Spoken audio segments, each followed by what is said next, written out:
All right. What's up, everybody? Welcome back to the show. My name is Thinker St. James. This is last week's fights. We're going to be going over UFC Fight Night Royval versus Taira, as well as Dana White's Contender Series Week 9. Almost done with the Contender Series for the year. And to do all of that, as always, I am joined by my co-host, the Ohio player, a man whose wife has a dump truck that you can bounce a quarter off of, Chase Parton. How you doing, brother?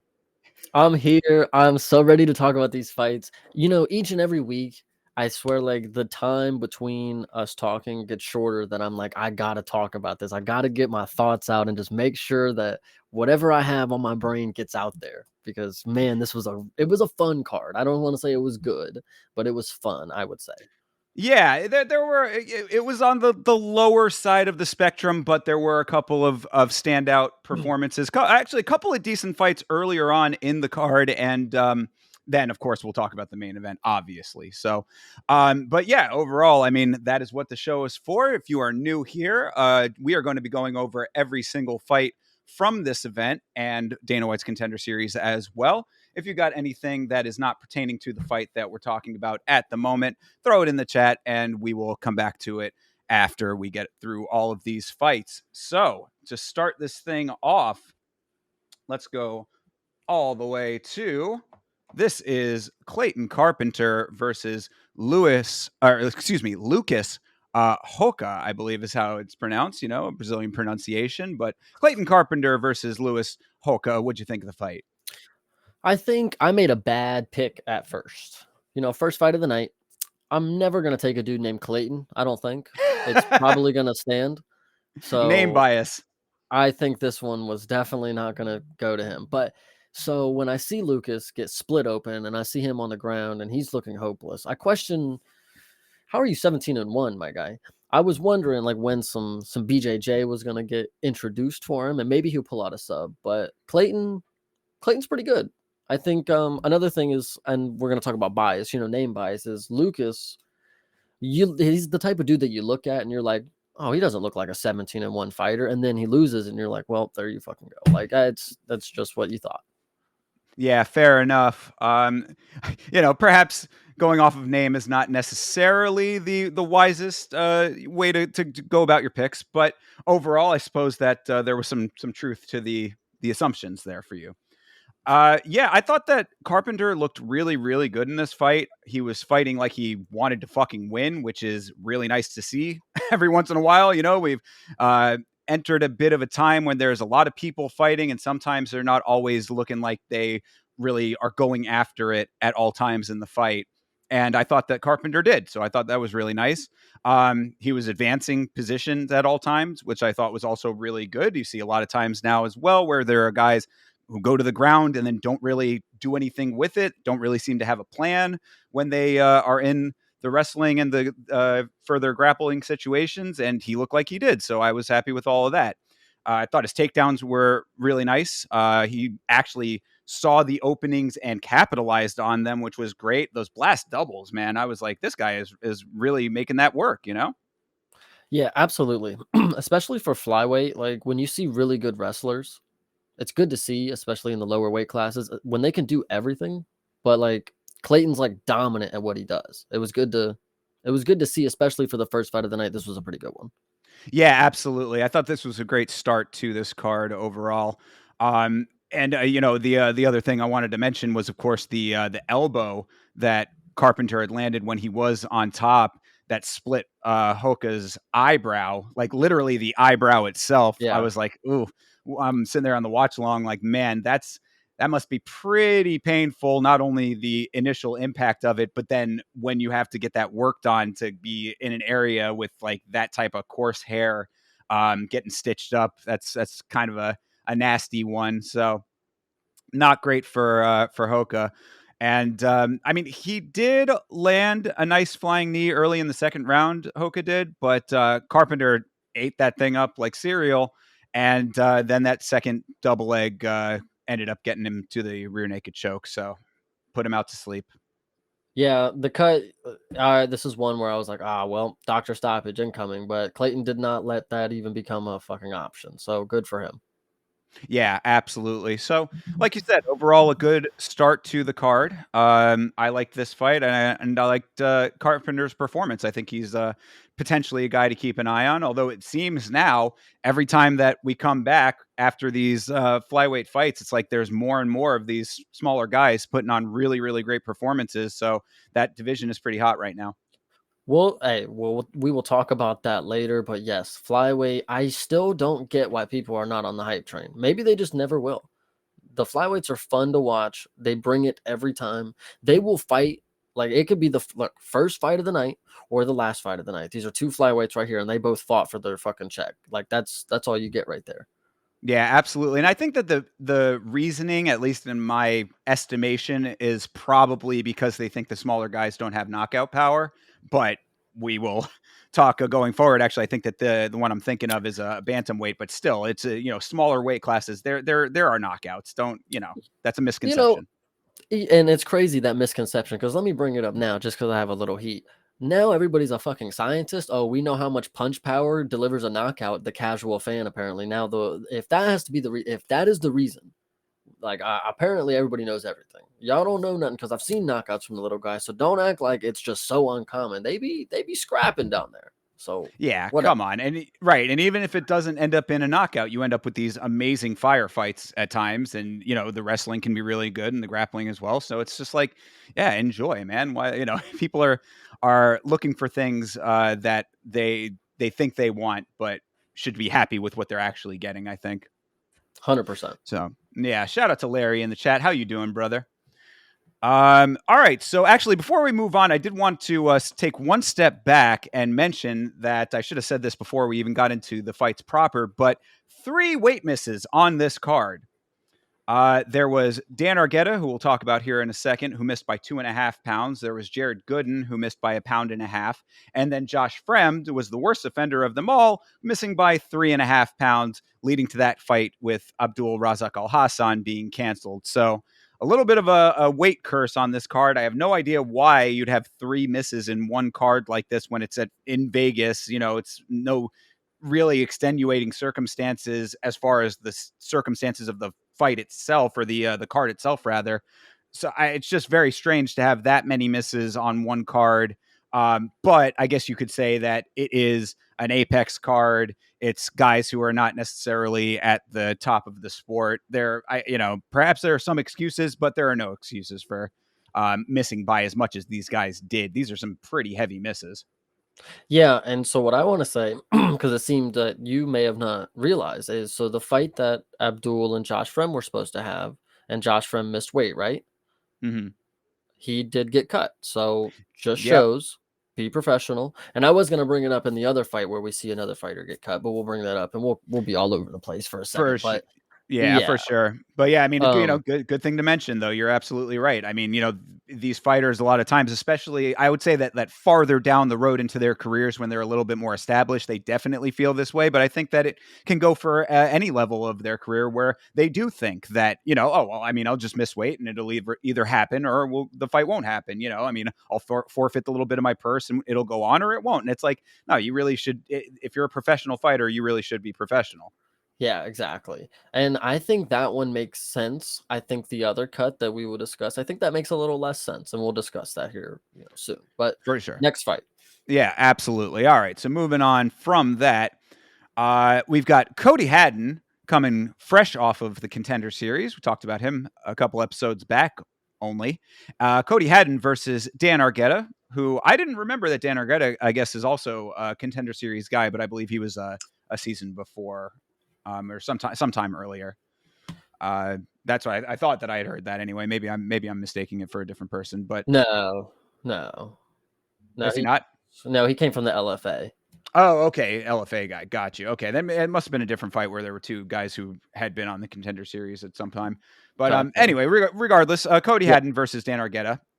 As I mentioned, Argueta missing weight by 2.5 pounds. Egregious weight miss. That's the type of miss that Wonder Boy would not accept a fight with, and rightfully so. Cody Haddon going out there and getting taking the fight and then getting a win with that. Very impressive. And also, having just fought on the Contender Series more than a couple of weeks ago, this guy is a little bit of a star in the making, perhaps. Yeah, I want to say he is 100% a star in the making because, like you said, he just came off fighting couple, I want to say it was week 4 or 5 or 6, something like that.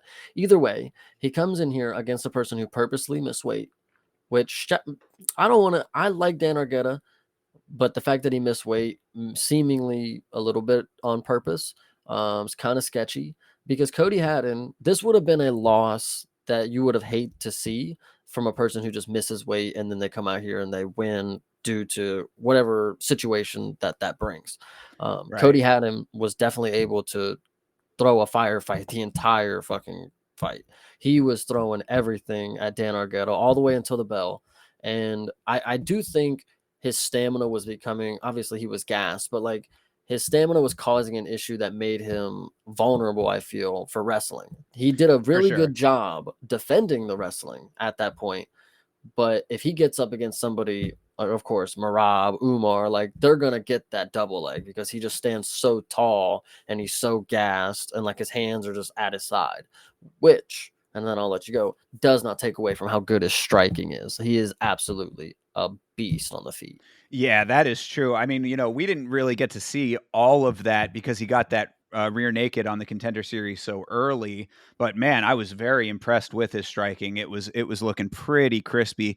And to your point, Argetta had some decent pressure early. Got the takedown, clinch to Cody's back for a second there.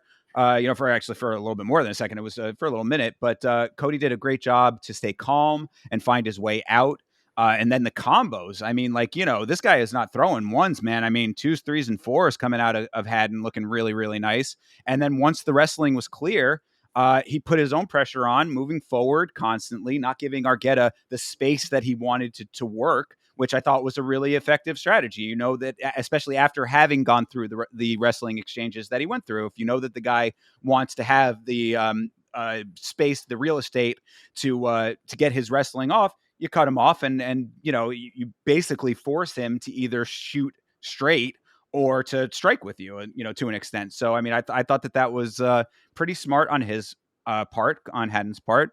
And then, I mean, the one other thing was that knee that he had landed was pretty goddamn flush. I mean, they showed the other angle where I guess there might have been a little bit of a hand block, but bro, with the placement of Argetta's head, like I don't care if that hand was there or not, like that landed and that you could hear it. So, really nice placement there. Good IQ on that one.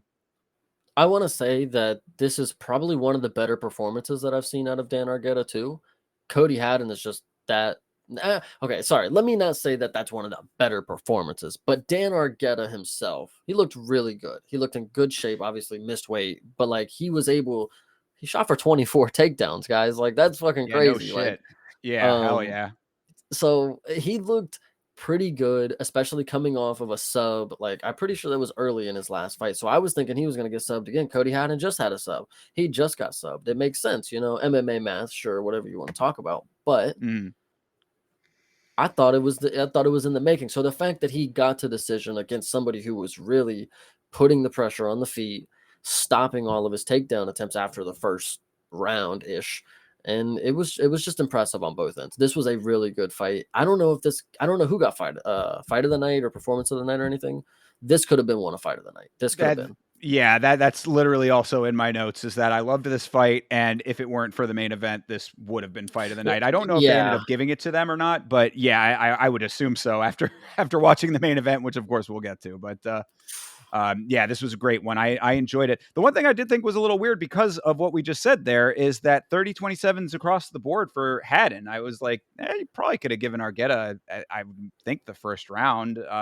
I mean, Haddon did land some good striking in that first round too, and negated a lot of what Argetta was doing. But it's like you said, you brought up the takedown attempts, 24 of them. I think that stat shows it really speaks to Haddon's skill level as well. I mean, he shot for 24 and only got 4 of them on the other side of it. Haddon going for 4 and getting 2. So, I mean, those are pretty decent numbers for him and heavy on Argetta's side, obviously doing a lot of work. So, Yeah, and that's a stat that you have to actually watch the fight to understand. It's because Dan Argetta got like the first 2, 3 takedowns pretty easily. And Mhm. then after that, it was like he was maybe 1 for 19 or whatever. It was, I don't know if the math adds up there, but anyway, but You get Cody the point, Haddon, yeah. yeah, Cody Haddon did a really good job keeping it on the feet, keeping it to where he could, lead the fight. He obviously could have wrestled with him. After a certain point, it's like he was the dominant wrestler at getting positions because he was just getting out of everything. He could have reversed and kept it in some positions, but like he chose to keep it where he knew he could win the fight, and he was tired. I'll tell you that these dudes were both tired. Both So exhausted, yeah. In the third round, it was definitely showing on both of them. But I mean, still going for it on both sides as well. Yeah, this really was a really good fight. I mean, and to have it after the first fight, we mentioned also a nice performance from Carpenter there in the first.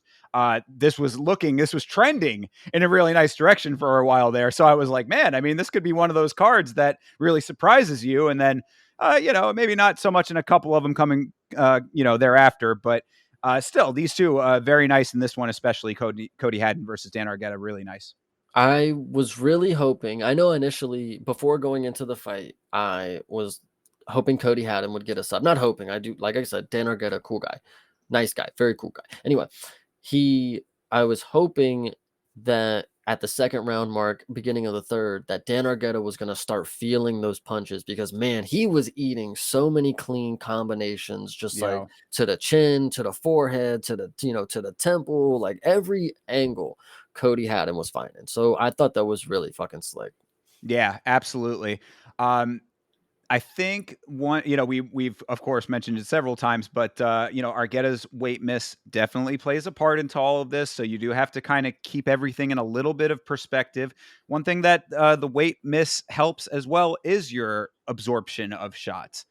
People don't really credit that as much, but it's true. I mean, the depletion of the nutrients and everything in your body when you're cutting weight, it takes its toll on your ability to absorb the power shots and that kind of stuff, in addition to the body mass and all the other things that it affects. So there is a little bit of an asterisk as far as Argueta goes, but that being said, for all of those factors, still really, really nice. And then again, that is even more of a credit to Cody Haddon winning this fight. The fact that he came in so heavy overweight. I mean, a 0.5 weight miss is like, that's a tough one because it's like, man, obviously they were really trying. They probably still depleted themselves and just couldn't do it. 2.5, man, that's pretty egregious. That's almost getting into the territory of the Al Hassan fight that got canceled with Josh Fremd, where, it's like, should we even do this? So Haddon a beast for taking the fight, and then even more of a beast for winning the fight. And the last thing I want to mention, because I thought it was pretty fucking dope, was that Haddon was actually in Orlando celebrating his win on the Contender Series when he got the call for this fight. So shout out to Cody Haddon for vacationing in the greatest state in the Union. And right in my neck of the woods. If you're ever back, we'll have you on the show. 100%. Right on. All right. So yeah, really nice work for Haddon. Let's move on to slightly less of a two-way fight, but still a decent performance on one side. This is Julia Pilastri versus Corey McKenna. What'd you think of this fight?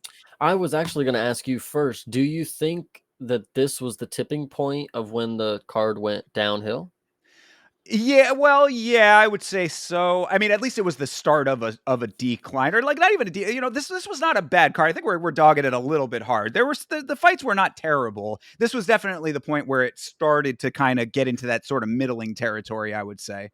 I thought this fight was amazing. Okay, amazing is crazy. Amazing All is crazy. right, I know I talk caught to him. myself in the middle. I caught myself in the middle of that one. This fight was really good.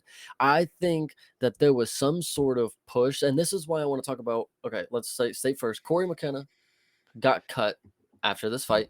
She did lose, and Julia Pilastri is an animal. I think she is really a killer out here. She put Corey McKenna up against the cage and kneed her. I don't know how many times. And the reason I'm confused on why she got cut is because I think there was some sort of there was some sort of push for Corey McKenna. Joe Rogan would not shut the fuck up about how many shots she could take. Like he would be like, I don't, she's just figuring it out. She's just, she's just having a bad time. She's just downloading all this information. And I'm like, will you talk about how many knees, how many like great shots that Palastri has just landed on Corey McKenna and just put her in the doghouse? Like she was doing it all, man. It was nice from Palastri. I thought this was a great performance. Yeah, for sure. It was definitely a great performance. Yeah, I'll backtrack it slightly to say that the reason that I thought that this fight kind of was the start of the dip is not because of Palastri.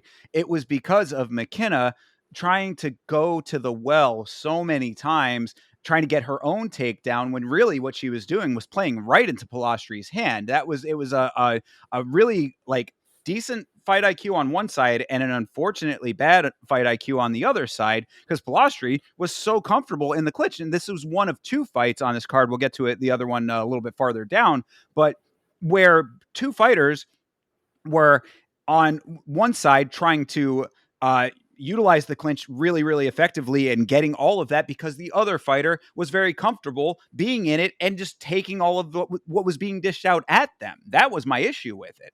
So this was not a bad fight in that sense. I mean, Palastri looked really, really good, and she is a little bit beastly, man. I know I've seen her before, but I don't think I necessarily picked up on the toughness of her because when she was in those exchanges in the clinch, I mean, there were times when they were trading knees early on in like the first clinch encounter. And I was like, oh, they're just going right back and forth, back and forth. But I mean, Palastri, everything that she was putting on, including the knees in the clinch and then the striking when they finally did break, was really, you could see that she's pretty powerful, especially for, a smaller woman. I mean, she's actually kind of big for straw weight, but still, they're small ladies to begin with. So yeah, I liked Palastri. I just thought it was unfortunate the way that McKenna was conducting herself in this fight because she was overwhelmed and just searching for something that was not there. And then when she finally did find it at the end of the fight, it was way too late to do anything with it. That was what I kept thinking to myself. I'm like, by this time in the fight, we're talking round 3 here. You're still going for this takedown. You finally get it. You have maybe I don't remember the exact number, but if we're saying, let's say it's a minute or less, what do you think that you are going to accomplish in that unless your opponent is entirely gassed out to the point where they're just going to allow anything, which Palastri was not. So Yeah. yeah, it just was. I thought it was just unfortunate like that. And you are right that the commentary was doing a little bit of glazing. Rogan not on the commentary, but I get your point. Whoever the fuck it was, I don't know who that was. It not Rogan, bro. They sounded just like him. Whoa, that is absolutely crazy. I remember vividly. Holy shit, it was It Bisping was or something. It was Bisping yeah, and it was Dom. Bisbing Dom and Brendan Fitzgerald, I believe. Maybe it was Brendan. I don't know, bro. They just wouldn't stop talking. No, it might have been. I don't know. It could have been any of them. It could have been any of them because they would not stop talking about Corey McKenna. I'm so confused on why she got cut for after that because honestly, 8-4 for women's, it's like we've seen plenty worse. But I do see that she's been here for a good amount of time. Yeah, I mean, good names on here, not really great names. Whatever. Shout out Wales. I guess you're on your way out because the Welsh Gangster does have a fight coming up and he might lose too. So Yeah, that's a good point. So yeah, the last note that I have about this fight is that it is kind of wild that this was a split decision. I have no clue. We had a lot of split decisions on this card. Some of them more appropriate than others. This was one I was like, what the fuck are you looking at? This was the clearest 30-27 that I could imagine. I mean, Palastri was all over it for every round of this fight, and everything that McKenna was doing was not working. So I do not understand where the split came from on that. I don't know. Maybe the judges were listening to the commentary. dude, yeah. I guess the last thing that I'll say, and since we've seen a full career of Corey McKenna, she's just one of these women that, you never see them establish what their game is really like and never thrive at doing that. Like I've only seen her Yeah. in 2 fights, but like she just came in and got manhandled in both of them. It's like okay. Yeah, I know, right? It just ends up being kind of like, all right, well, you're sort of just a filler at that point. There's really not too much to ascribe to you. The one thing I did want to ask, and I'm purely asking this as devil's advocate because I don't think that this is how the organization operates, but I do want to ask it anyway. Do you think that there may have been a little bit of a push for McKenna because she is a attractive lady? Do you think that that played any part in why they were hyping her? If you're, I mean, I'm not about to listen respectfully. I've seen a lot of pretty women in my days. If this is what they were pushing for the pretty prototype, I think that's a wrong assumption because there's plenty other ones. I think Pilastri is actually a very attractive woman, to be honest. Aside, listen, she got some good looking thighs. She got a good look at the shorts were getting ate up. I appreciate her for wearing a small. You brought this up. This is what you brought up, by the way. I say I open a can of worms over here. Palashi looked good. Shorts looked good. Thighs, bingo. And yeah, so I'm just Okay, saying. so the answer's no, I guess then. No on that part, but I really don't know. Yeah, I think it is the Wales thing. I think they're like, we got a Wales fucking woman, we got a Welsh guy or whatever. So either way. Yeah, that would have been the other part of it too, is that the Wales aspect of it. Wales an underrepresented country in the sport, even though there are a couple, but primarily it was at least the ones I can think of. Her and Jack Shore are the ones that come to mind.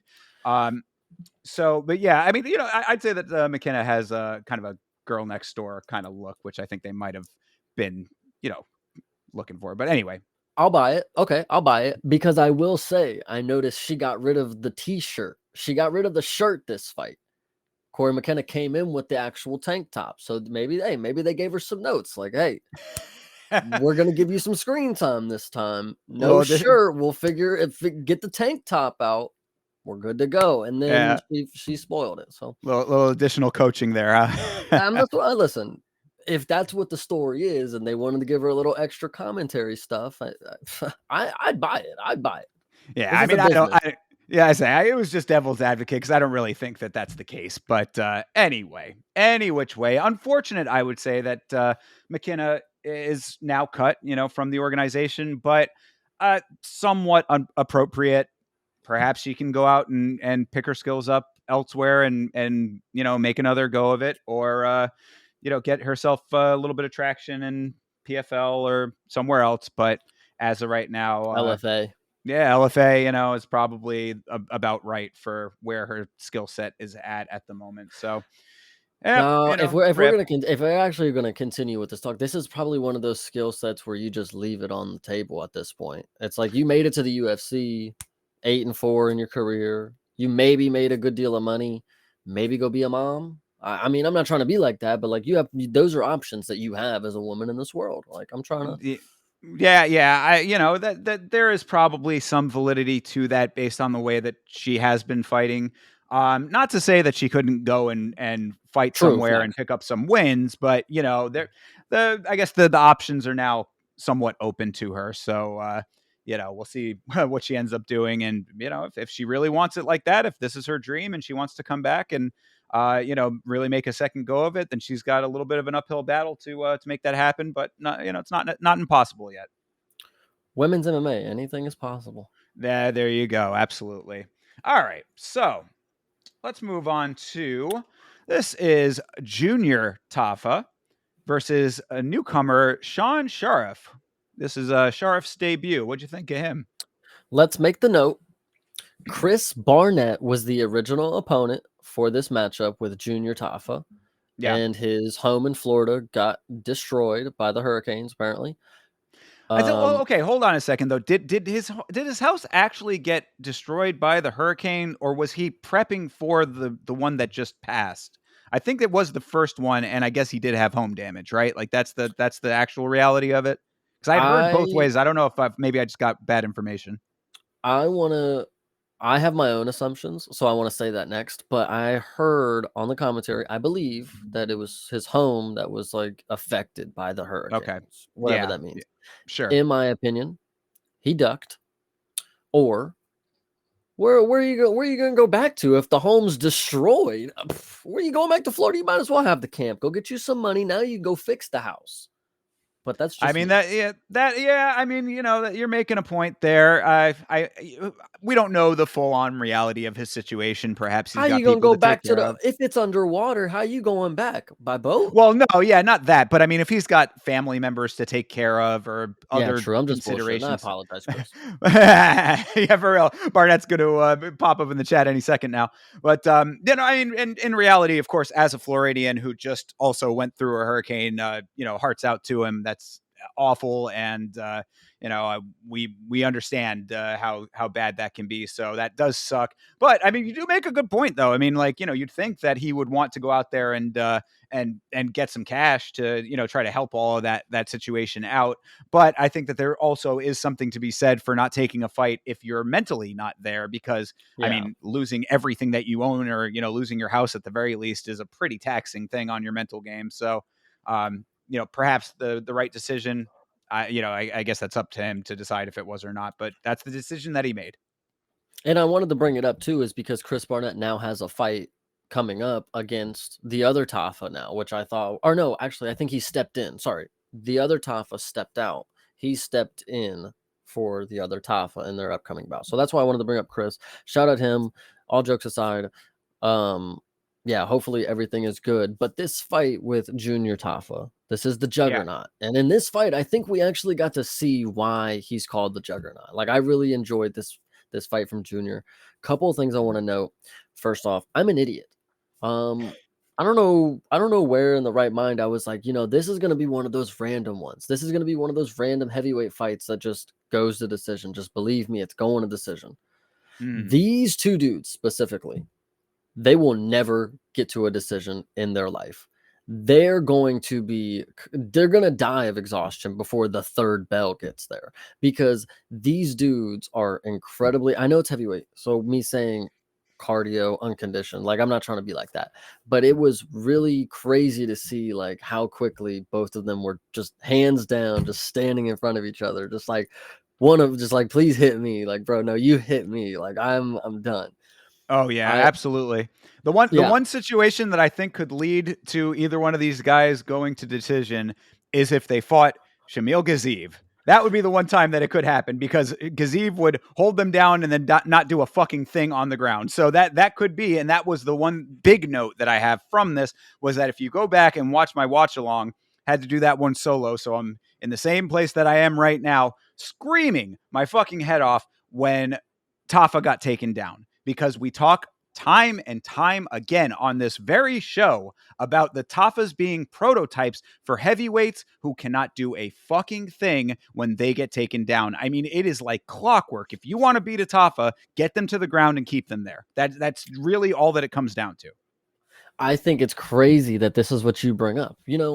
We're going to sit here and talk about the one takedown that Buddy got. Okay. Look at the stats. He was 1 for 8.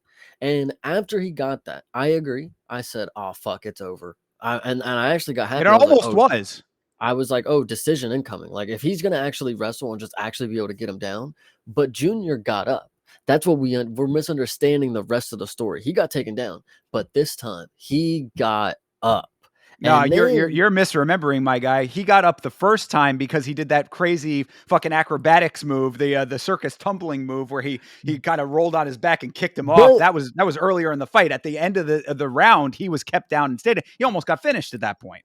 That was before the third. I don't know, bro. I I'm maybe telling you're you. right. Maybe you're right. Maybe the first one they didn't count as a takedown, and the one they did is the one you're talking about. But I remember at the beginning, you're right. He did some move, and I was like, oh my goodness, he's gonna, like, he did it. Like, he's not on the ground. Like, we're back to the feet. He's like punching, and like, to the point, the Juggernaut. These dudes were trading at a time. These dudes were hitting each other in the face pretty fucking hard, and like, there was some good. Okay, Junior Tafa, another thing, because I'm a fan, so I notice all these things. I've been waiting for the time that this dude knows how to check a kick. Okay, I've been waiting for it. He's a glory kickboxer. He's a glory champion. How do you not know how to check a kick? And he came in here and he checked so many kicks like an idiot. I'll tell you that. He didn't lift his leg. No, he'd like turned his shin right into it. So after the end of the fight, he's limping away saying his leg hurts. And I'm like, well, I can see why, brother. But he was at least attempting to stop the offense. So I give Junior Tafa so much props on this fight. He got the finish because his opponent is a slob. The fat white slob archetype is here to stay. And Junior Tafa can beat him. I appreciate him. Well, I believe that Sharif is Middle Eastern of some descent, but the point still stands. Either way, Fair enough. Yeah. Yeah. I thought that this was pretty much your typical heavyweight slugfest. As you've been saying, both these guys throwing, both these guys, really swinging for the fences early. Both of them gassed by the end of round one. So about as down the line as you get when it comes to heavyweight in that respect. And yeah, I mean, we've touched on pretty much all the points. I did think that Tafa deserves some credit for his little acrobatics move. Shout out to Andy from the chat who called that move the boing boing diggy diggy. That made me what the fuck? that made me laugh. So I thought that was props worthy for sure. And then yeah, I mean, I thought that the takedown really did anger me, not because of this fight specifically, but because of the pattern. And we talk about it so much to see it in real time yet again. I was just like, bro, God, does anything ever change with you? Or your brother? I mean, we'll see what happens in that fight. I'm not trying to put it on him just yet, whenever he fights next. But I guess one other point to mention, because they brought it up several times on the broadcast, is that Junior is apparently a light heavyweight normally. Yeah. I've seen him in plenty of heavyweight fights at this point. I guess they just keep booking him for that. But like, he seems very comfortable at heavyweight, and to be getting the wins at heavyweight, that's impressive in and of itself. So I give him credit for that as well.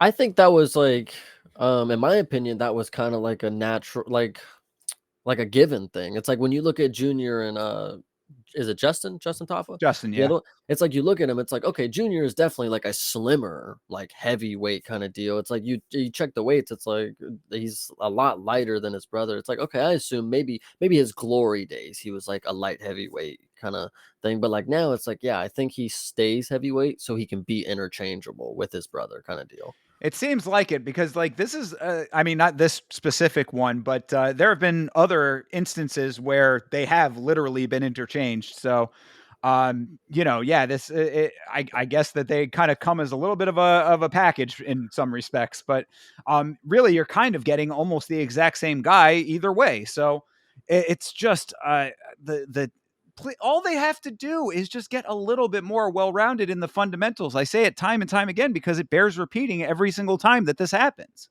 I want to say, let me say one thing quick. Let me ask: Did they? Am I hearing this correct? Was the Sean Sheriff dude? Was Sean Strickland in his corner He also? was, yes, Oh, okay, he's in was that Extreme Couture, I believe, right? okay, Yeah.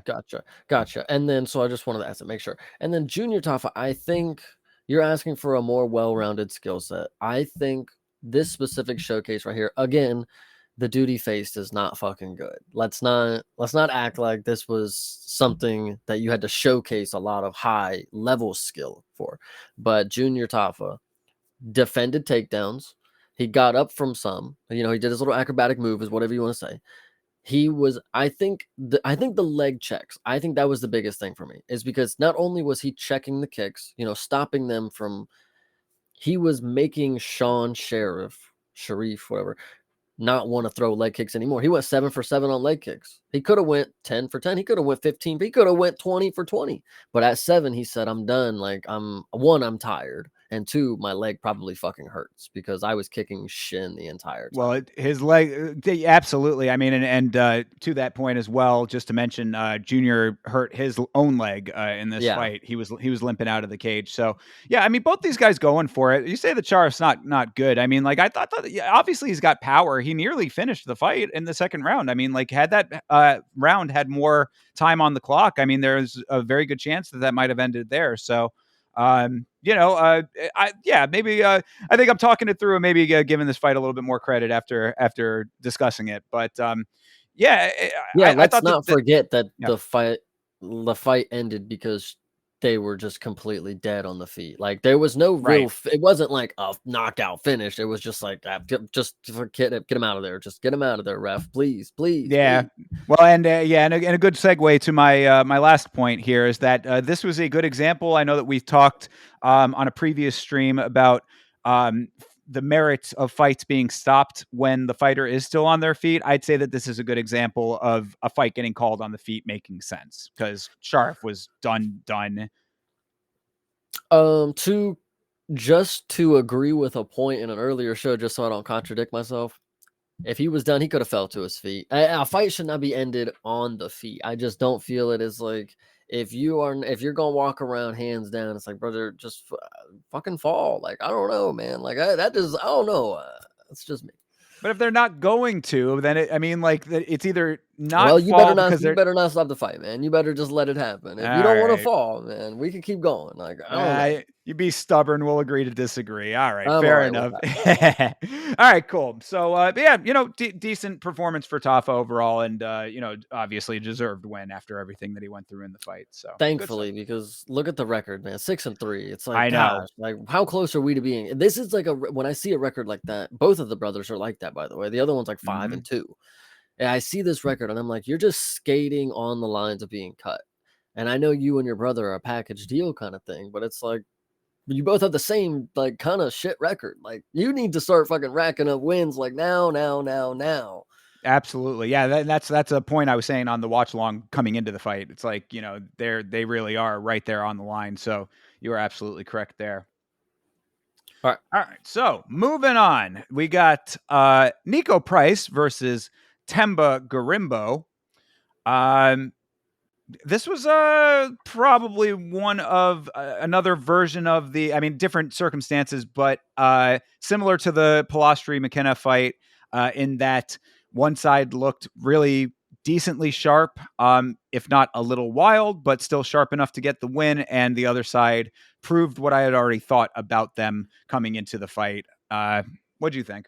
I think the story is on Temba because Absolutely. I came in this fight saying the eye test just doesn't show me a superstar. Like or not even a superstar, but somebody that's like an extremely high level, deserving of like title implications type of fighter.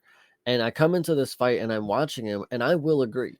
This is probably the best I've seen him. And I probably only seen him 2 or 3 times.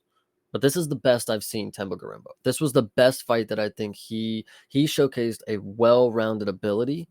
But that's just the thing. It's like you went to decision with a dude that like got finished by Robbie Lawler in his retirement fight or whatever. If this is the best you're gonna look, you should have been finishing this fight somehow, some way. And the fact that you didn't, it makes me believe that I was right. Like this is just your run of the mill, decent to good fighter. This isn't a great to amazing. Right. Yeah. Not necessarily super elite. Yeah. I would agree with that assessment. Their fights coming up could change that, but as of right now, I think that's somewhat accurate. Grimbo did look sharp, but the one thing that I noticed, and this will go for another fighter coming up a little bit later as well, is that he swings very wild and from very far distance at times, leaving himself wide open for counters. I would think that if any fighter, they were fighting welterweight, anyone in that division who watches this fight would be like, okay, there's the opening, there's the opening, there's the opening. I mean, like you could just go back and pick them out. So that's just one thing to note about him going forward. But luckily for Grimbo, Price is slow, which is what I had said on the watch along coming into the fight. People asked me what I thought was going to happen in this one. I said Price is just a slower paced fighter. And I think to a large extent, based on this fight, overestimates his skill on the ground. I mean, the commentary team was saying, oh, The hybrid. yeah, right. Yeah, the hybrid. Sure. They're giving him all this credit for, just because he's on his back, he's just as dangerous there. It's like, yeah, no. I mean, the best he did on his back was a key lock for a little second. You know what I mean? It didn't even last. It was at the end of the round. And that was about it. And he was on his back for a whole heck of a lot in this fight. So, Grimba's grappling looks like it's leveled up, if my memory serves me. It's like you were saying, this is probably one of the better performances, if not the best, that we've seen from him. He's had a little bit of decent grappling before, but this is really improved levels of control. Especially considering that Price is supposedly a BJJ guy. He's a BJJ brown belt currently, but that's somewhat questionable. And really, what I also had thought for this fight is that now I really question Alex Morono. Yeah. Because I was riding with Morono in his fight versus Price. He did not win that fight, and then for Price to get roundly defeated by Garimbo here, it throws a lot of things into question for me. Yeah, I agree. And even on the feet, like I said, best version of Temba on the feet, he was doing really well in the first round. Like he was popping up Nico real early, and I was like, oh, he might actually like finish him. Like Nico's going a little wobbly, like he has to get himself regrouped. But there was just after that, I was just like, well, I guess this is just back to the normal Temba Garimbo that I know. It's just like do bullshit until the fucking bell. Well, but to minor counter to that, and shout out to our good friend Badger, Honey Badger, in the Discord, the homie from the UK. His coach, Badger's coach, just pulled off a Suloev stretch in his amateur fight, and Temba nearly pulled one off at the end of this fight. Yeah, So I said that. yeah, so that is a kind of I guess at least an indication that there is some advancement there. But so would you call that bullshit necessarily? I mean, maybe to an extent if he couldn't pull it off, but still cool that he was even with it enough to know to do that, because it is kind of a crazy position to actually get yourself into and secure. So it's not you're not your run of the mill rear naked choke kind of deal. So I give him some credit for that. And yeah, I mean, well, I want to give him a little bit of a benefit of the doubt for his fights going forward, that he might still just be improving, because he is still newer, even though he's a little bit older, if I'm not mistaken. I think he's like 34 or something like that. I think I heard 33. 33. Okay, so he's not not super He's super up also there, at but Extreme Couture.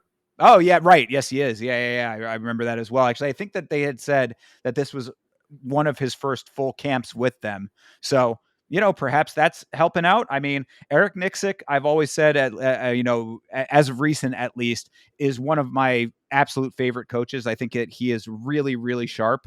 So, perhaps there's more from Garimbo in the future. We'll have to see what the deal is like with that. Yeah, we're talking about more from him in the future. I'm being hard on him. He is 4-0 since losing his debut. So it does Yeah. say something. 3 decisions, 1 knockout, whatever. Decision merchant or not, he's winning. So, and they're actually been all unanimous. So that is something to note. Yeah, absolutely. So, decent for him. And, Price, he's getting into that territory where I really don't know if I care to see him fight too Yeah, much. you're sitting on contract territory, brother. Like Yeah. if you're on like your last couple fights, we're wondering why the fuck you still here. So Yeah. 16-8. That's starting to creep up there in the loss column, but see what happens with him. Anyway, moving on to Pat Sabatini versus Jonathan Pierce. Really enjoyed Pat Sabatini's performance. What do you think? when he came in the ring, I instantly recognized this dude. And I was like, why do I know who this dude is? This is the dude who got knocked out by Diego Lopez. I was like, okay, that's not a bad loss. So now I feel stupid for thinking that Jonathan Pierce was probably going to win. Because this dude, Pat Sabatini, he did look good. I'll give him that. And what was it, a rear naked? Yeah. Yeah. He was choking the shit out of bro. Yeah, it was a good one. Absolutely. I mean, off rip, Pat gets Pierce's back and just backpacks immediately. I Yeah. was like, "There you go, bro. Talk about taking control of the fight from the jump." I mean, want to lead the dance. That's certainly one way to do it. One thing I did want to note, though, and I mean, maybe there's someone who's more well versed in grappling, wrestling exchanges that can explain this to me, but it seemed like a low fight IQ move, an extremely low one from an outsider's novice perspective here, but when Pat got the backpack, for some, to me at least, inexplicable reason, Pierce essentially pulled his leg directly into the body lock, right into the body triangle. Like Pat was on his back and Pierce just yanked his leg up, and then Pat was like, "Oh, okay, throw the other leg over and wrap it around the back." I was like, "Wow, you couldn't have made that any more easy if you had tried."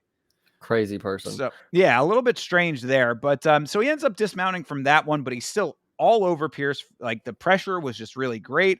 He ends up getting a second backpack, and that's where the rear naked comes into play. So, I mean, really fantastic work from him. Body triangle just on point, and there's another one we'll talk about later on, but in this one, I was giving props to the homie Cody Gibson, who has one of the nicest body triangles in the game.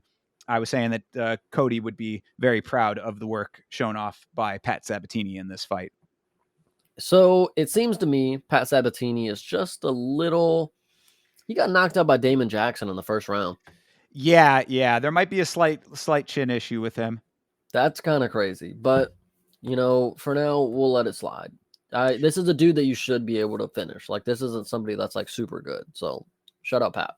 Yeah, absolutely.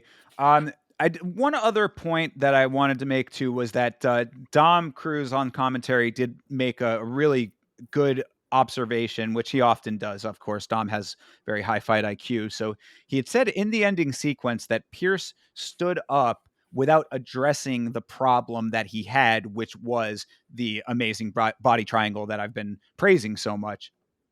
Because in doing that, he basically allowed Pat to continue the control that he already had. So it's like you have to do certain things in sequence to make everything make sense. You know what I mean? For yourself, as far as getting out of dangerous situations. If you don't address one thing, it reminds me a little bit of Tetris. I'm a Tetris player. It's like if you place one block, you're blocking yourself from another position. So like you have to address the first problem before you can get to the second one. So I just thought that was a good observation and an unfortunate set of moves from Pierce.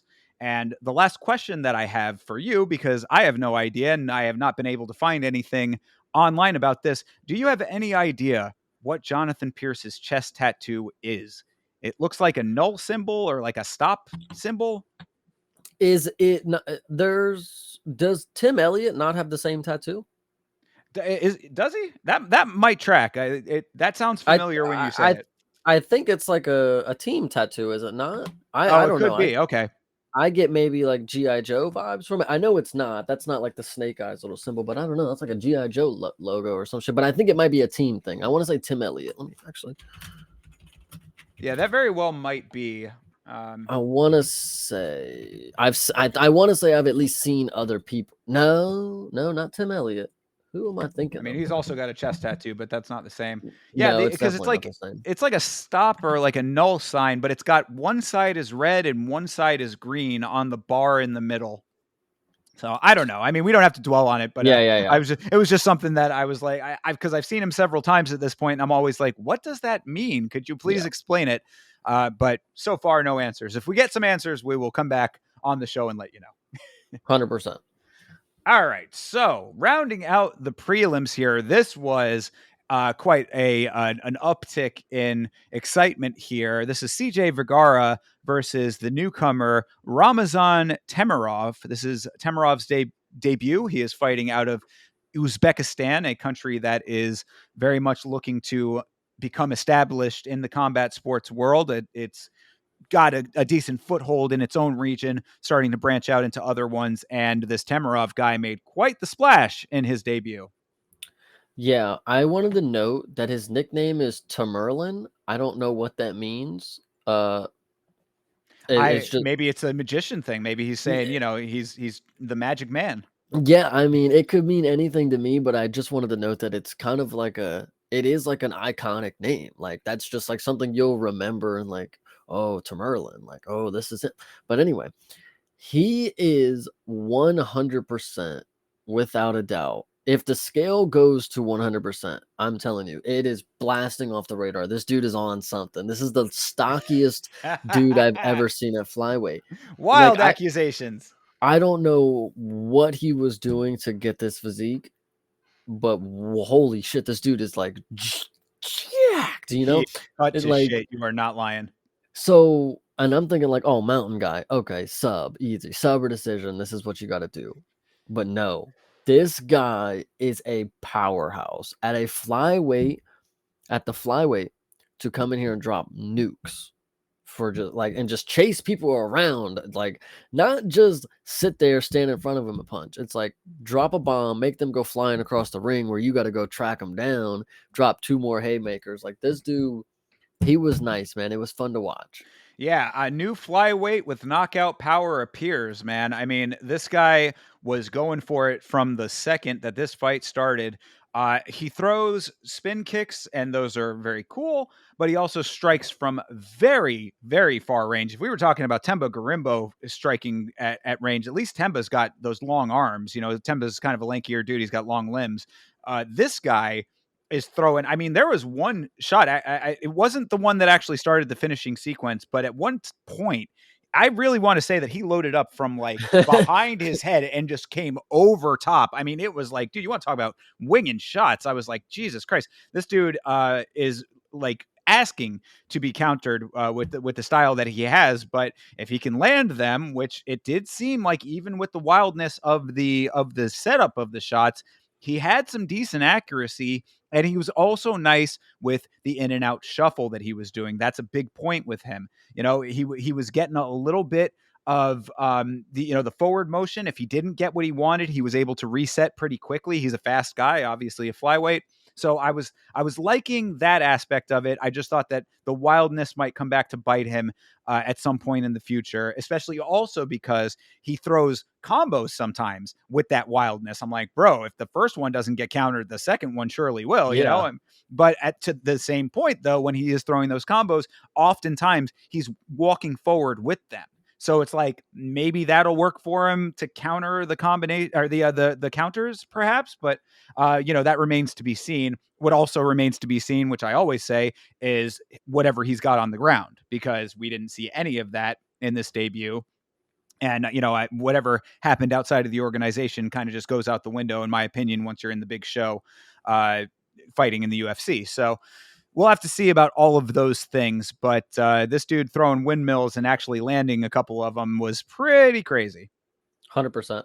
Yeah, enjoyed this performance. And one thing that I thought was kind of humorous was that when the left and the follow up shot landed for Timarov, he had CJ running somewhat akin to Chelsea Chandler for a second there. It wasn't straight Yep. across the cage, but it was round the side, and he was certainly sprinting in the opposite direction. And one other point too that I think is always good to note, because I love to see it, is body shot finishing. That was, the first couple of them Yeah. were the setup. The final one that dropped Vergara for good was a body shot. And we're starting to see a little bit more of that nowadays, which I'm really, really a fan of. You love seeing people mix up their shots in general. It's a more impactful, I would say, way of conducting yourself in a fight. You're throwing people off for first, and then of course you have the opportunity to get a TKO like that. So I was very happy to see that as the conclusion of this fight. 100%. Yeah, very nice. All right, so moving on to main card here now. We start off with Daniel Rodriguez and the aforementioned Alex Morono. D-Rod sporting some fresh ink, some new designs on his skull and about his body. I think that there's getting fewer and fewer spots where he's going to be able to put tattoos. What do you think of the fight? I was gonna question, do you think that this was judged properly in the end? Uh, you know, I do. After watching it back, I think that it made sense. I think that the second two rounds did go Rodriguez's way. In the moment, I might have. I think I might have even had Morono in the second during the watch along. Upon the rewatch, I kind of I kind of swung it a little bit. I think that, yeah, I do. I do think that it went the right way. Do you not agree with that? No, I do. I think this is one of the fights. This was like a fan judged fight in my opinion, because this was just a true dog out of Daniel Rodriguez. Like he just really just did not quit. He wanted to win this fight.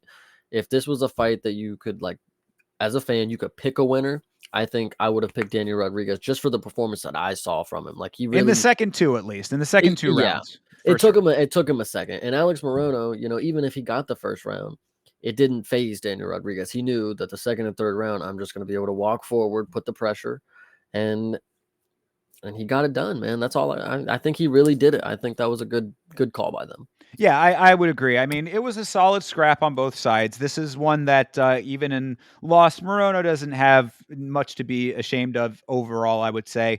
The only thing with him is that the gas tank is just something that he really needs to address because by the second round, especially once D-Rod started to really turn his striking up, the noticeable wear was definitely there in his face and in the way that he was throwing his shots. It looked like he was slowing down a little bit earlier than I would have liked him to. It's not that he slowed down entirely because both of these guys are, I don't want to be too harsh, but if we're being 100% frank, they're both kind of journeymen. I mean, like, I don't think that there's really like any true potential for higher ambitions for either of these guys based on what I've seen in the last couple of them. If I'm not mistaken, Rodriguez was coming off of 3 losses in a row Yeah, into coming in this. at the favorite in this matchup, which I mean, arguably so. You know. Yeah, kind of wild on that. And then of course Morono also coming off of at least 1 loss there. So if not 2. So I mean, both these guys, I think it was actually a pretty even matchup based on where they are in their careers and what their output generally is in a fight. So nothing to be ashamed of on Morono's side of the equation because he was leading the dance in the first round. The first round solidly went to him. Second round was close. Upon rewatch, I'd say that D-Rod did edge it out well enough. He ended up putting a pretty heavy knot on Morono's forehead for the trouble there. And that third round, I mean, whether it was conserving for late game or playing possum or however you want to put it, or maybe just realizing that he was down on the first round, Rodriguez really turned it on in the third and looked really nice. So, yeah, I'd say the split decision. I'm not like furious at it, but it is slightly sus. But overall, it worked out in the end, and decent fight. I want to say, to bring up your point with Alex and the gassing and the weight, I thought coming into this fight, I looked at him and I was like, he looks noticeably slimmer. Like I thought, like he looks in better shape than I saw him last fight. So the fact that he did gas out, it makes me question, like, did something go wrong? Like, because it looked like, in my opinion, he looked like he was game. He might have even had a little 6-packs going there. Maybe, maybe at the right angle, but You can I see it think, in that picture right there I with the mean, right angle in the UFC lighting. It's good, but yeah, that's to the point, an it old just shot. yeah. Well, I was questioning like, oh, is this a different, like, are they coming down for this? Like, was this middleweight and now they're coming down? But like the fact that he gassed out so early, I do feel like something went wrong. Like, but it looked like he was trying. So I'm not sure what exactly happened there. Yeah, well, I think that that's just it. Is that he sort of just does gas, though? You know what I mean? Like that's just one of the areas that he hasn't been able to um, just get right. To be Yeah. perfectly honest, I think that was somewhat apparent in the Nico Price fight as well. That he's just a dude that puts a lot out there early, which you saw in this fight for sure. I mean, the first round. I mean, the unfortunate thing is that it just doesn't look like he necessarily has a ton of power in his hands. So when he does lay a lot out there, it's really just massive amounts of pointing. And he comes walking to the cage with his black belt wrapped around his neck. And it's like, I mean, not a single instance at all of takedowns. Right? They're counting some stuff here. Whatever, maybe, like maybe there's something that I'm misremembering, but for the most part, if they're saying Rodriguez 1 of 1 was at the very end of the fight, that was literally like within the last, like, I'd say 20 seconds or so. And they're counting 1 attempt for Morono. But I mean, like, this fight was on the feet the entire time. It's like, bro, if you're a black belt and you're proud of it, wearing your belt around your neck there like a chain, maybe you might want to do some of that. Perhaps. I think another telling thing is just like Alex Morono's striking numbers. Like I look at the head strikes, 58 for 228.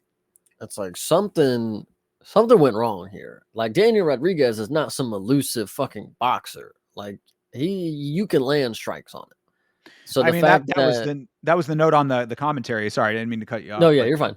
but that was the note on the commentary was that Rodriguez, like, he throws his shot and then just stands there.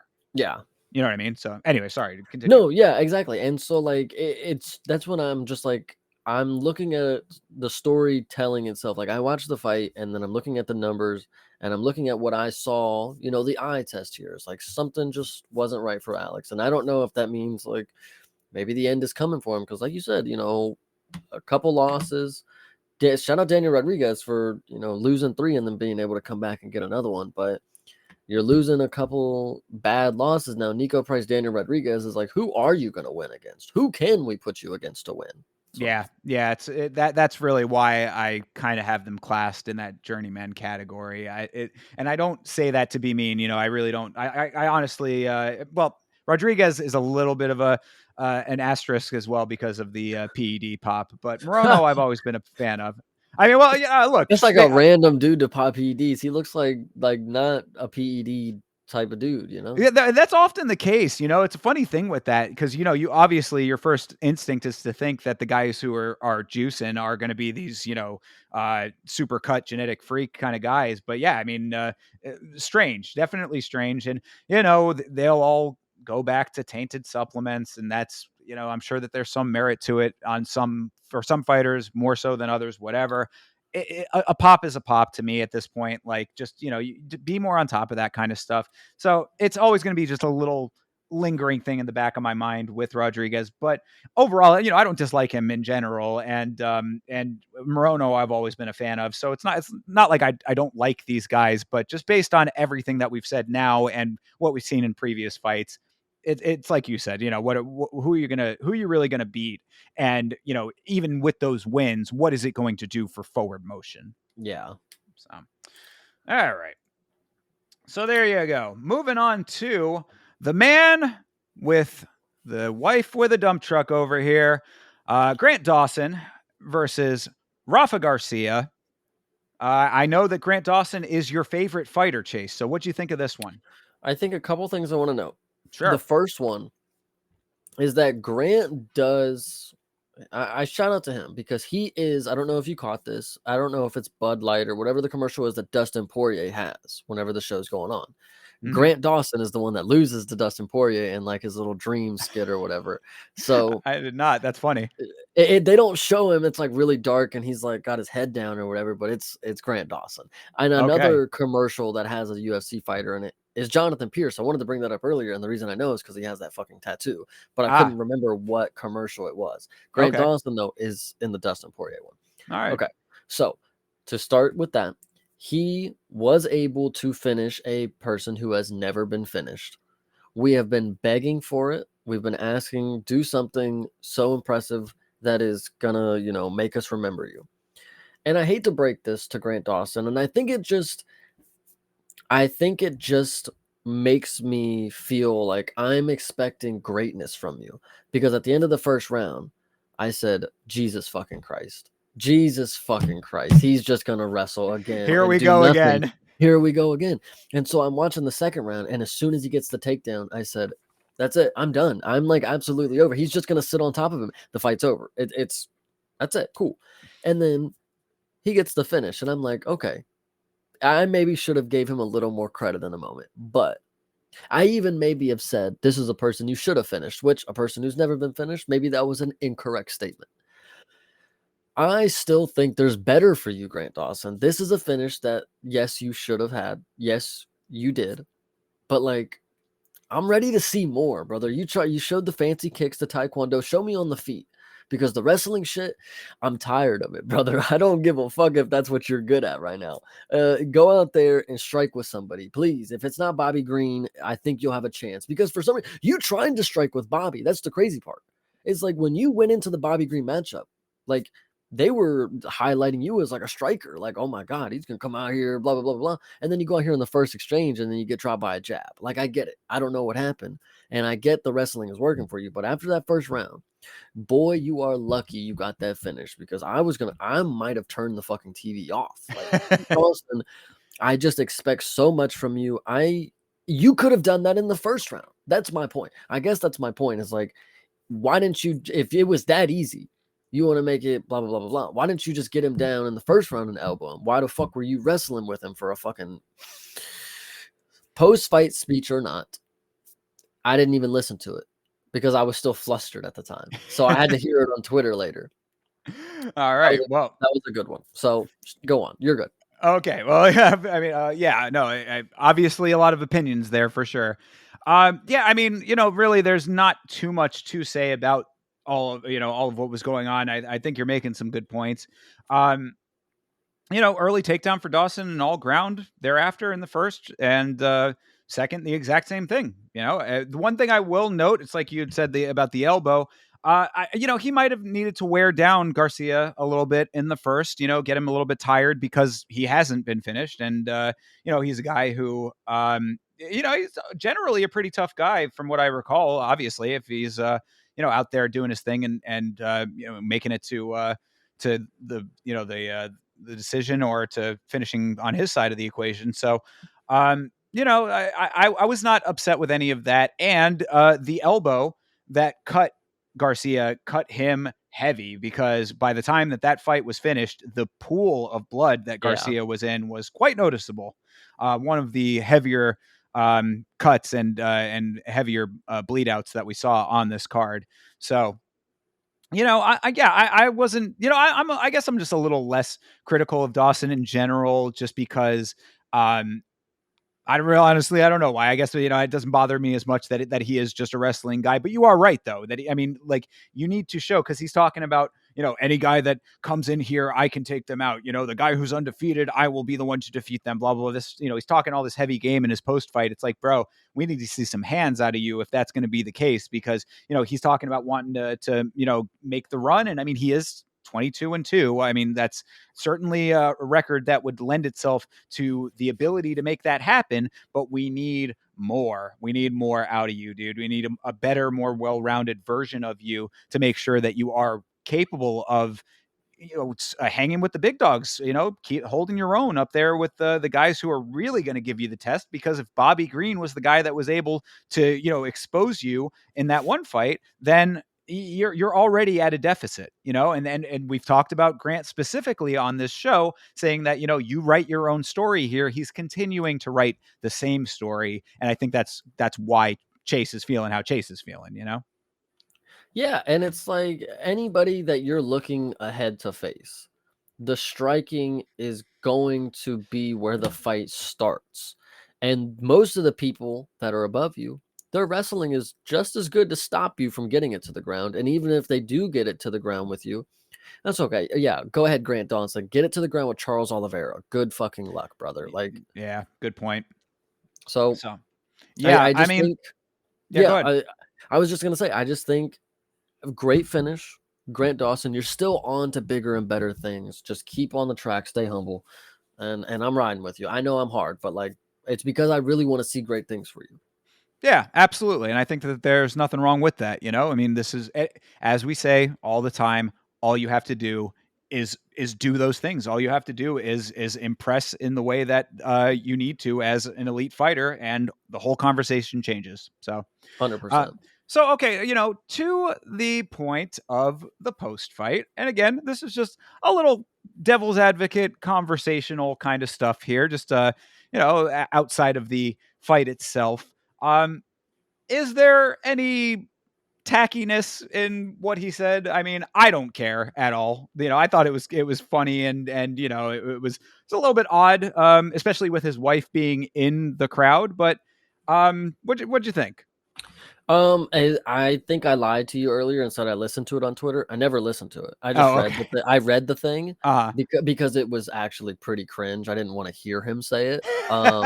So if that answers your question, yeah, it was pretty fucking cringe to read and listen to, let alone I'm glad I didn't hear it. Like, Fair, yeah. I mean, it was she laughed at it. Obviously, she didn't seem super yeah, the fact they had the camera ready to show her, like, hey, here she is, like, here's the bitch with a big booty, like, yeah, for real. Yeah, again, I don't really care too much one way or the other. I could see people thinking that it was somewhat cringy. In context, I mean, I think that what I don't think that he context? Well, I mean, he was in the process of praising her for other stuff. True, And true. Okay, so, okay. like, you know what I mean? It was like he was saying, how supportive she is, how she's such a great wife. That's the one thing that I love her so much is her supportiveness. Well, no, actually, it's the one thing I really really love. And I was Yeah, like, all right. I mean, it's I guess it just was in the flow of what he was saying. Fine, whatever. I could see it being perceived as a little bit cringy, but it didn't bother me all that much. I guess it's just a subjective thing, however you view it. But I didn't know if you yeah. had an opinion about it or not. No, yeah, not too much. I mean, we hear a lot of stupid stuff on the mic, so it's really hard to pick point and be like, "Oh, that one's the dumbest," you know? Yeah, definitely not the dumbest for sure. We've heard way dumber than that. But Yeah. anyway, all right, whatever. Moving on, we got a fight that infuriated me. This is Chidi and Jukwani versus Jared Gooden. Gooden, of course, one of the weight missers by 1.5 pounds. What'd you think of the fight? Oh my goodness. So I don't know if you saw it. I was gonna send you a video just to see if you would be able to. I don't want to like have you pull up Twitter the whole thing, but this video of Jared Gooden before the fucking fight. I don't know if you saw him warming up. I Um, did not. Let me see if I can get this it up is here. very crucial for you to understand that people saw this coming. Okay, hold please. People saw this coming as soon as this video was put out. Yeah, let me cue this up. Give me just one moment. Uh-oh.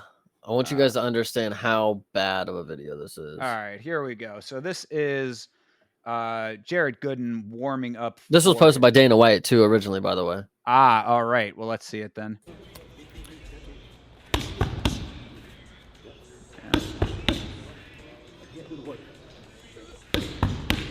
Dude's terrible, I man. mean, just very, very slow. I Very mean, awful. I don't know. Pad work. I never really judge off of it because you never know how much intensity they're actually trying to put out when they're But anyway, doing this.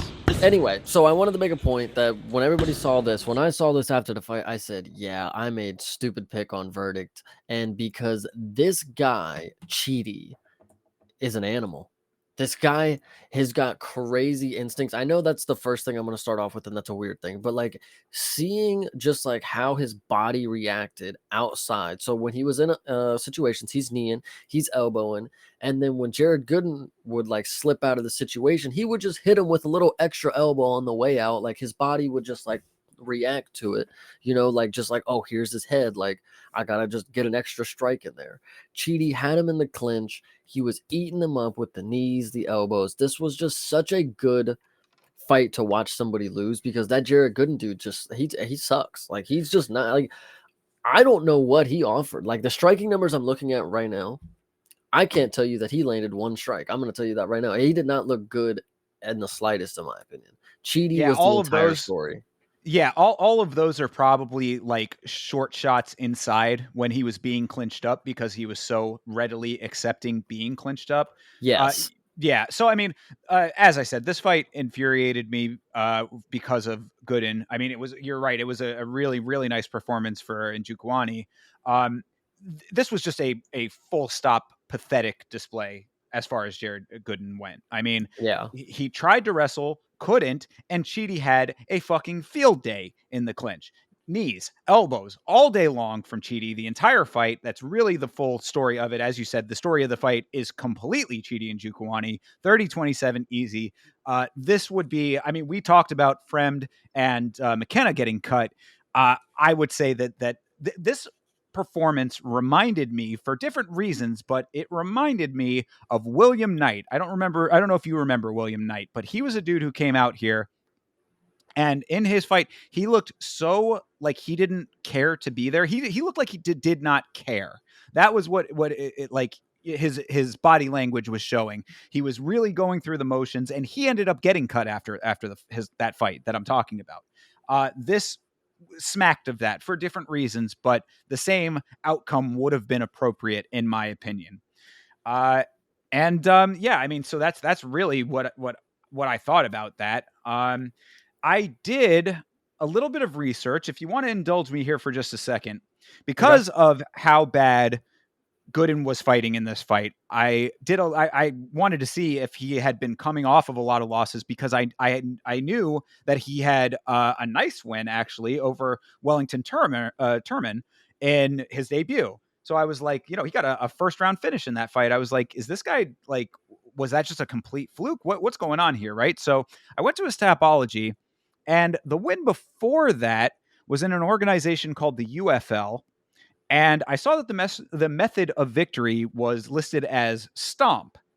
Now, stomping is generally an illegal move in MMA when it's to the head or to the body, even as well. I mean, like, you're stomping on the ground is pretty much universally illegal. So I was like, what happened here? So I watched that fight, and basically what happened was his opponent was, sad to say, I mean, no disrespect to this guy, but his opponent was worse than him, and had just essentially gassed himself out in the second round to the point where he basically fell over. Like, it was one of those situations where he just, the switch just got flipped, and he Yeah. gassed himself out to the point of falling over, and that was essentially the end of the fight. And like a fucking dummy, Gooden goes in and does stomp him right as the ref is stopping the fight. So in addition to this sucker ass performance that we just saw here, he also has a low fight IQ in the recent past. This shit was like maybe 2022 at the earliest, if not 2023. So we're talking, I don't, anyway, that is all. Go ahead. Yeah, I was gonna say, I mean, that makes a lot of sense. Not because of anything that I've witnessed or anything that I've researched, is because at the beginning of the fight, just the way that he was smiling when they were introducing him, and just the look on his face, like, he's just such a smug fuck. Like, oh my goodness. So the fact that he got his ass beat was really good. And this is one of the fighters that I'm really happy that we're in a sport that's so glorious, because Dana, he don't forget. You're gonna see Jared Gordon against this next up and coming killer. Like, whatever the fuck's about that, he's gonna get knocked out next, and then he'll be on his way out the league. The last fight, Dana will make sure you get yours after you screw him over for coming out here with this lackluster performance. You're gonna go get choked out, you're gonna get knocked out, and then you're gonna get cut. That's what this performance is about to get you. We'll see. Listen, I can't tell the future, but I'm saying some crazier things have happened. Yeah, no, and I would tend to agree. If he's not going to be cut, if he didn't get cut in that in the wave that we just had with Fremd and McKenna, then I would think that he is certainly going to be on the next wave. 23-10, by the way. Just keep that in your mind as well. Yeah, that is a pretty decent record, but I also wanted to bring up, since you brought up the wave of, removals that we've been having. We've been getting some pretty consistent removals from the UFC for the past couple weeks.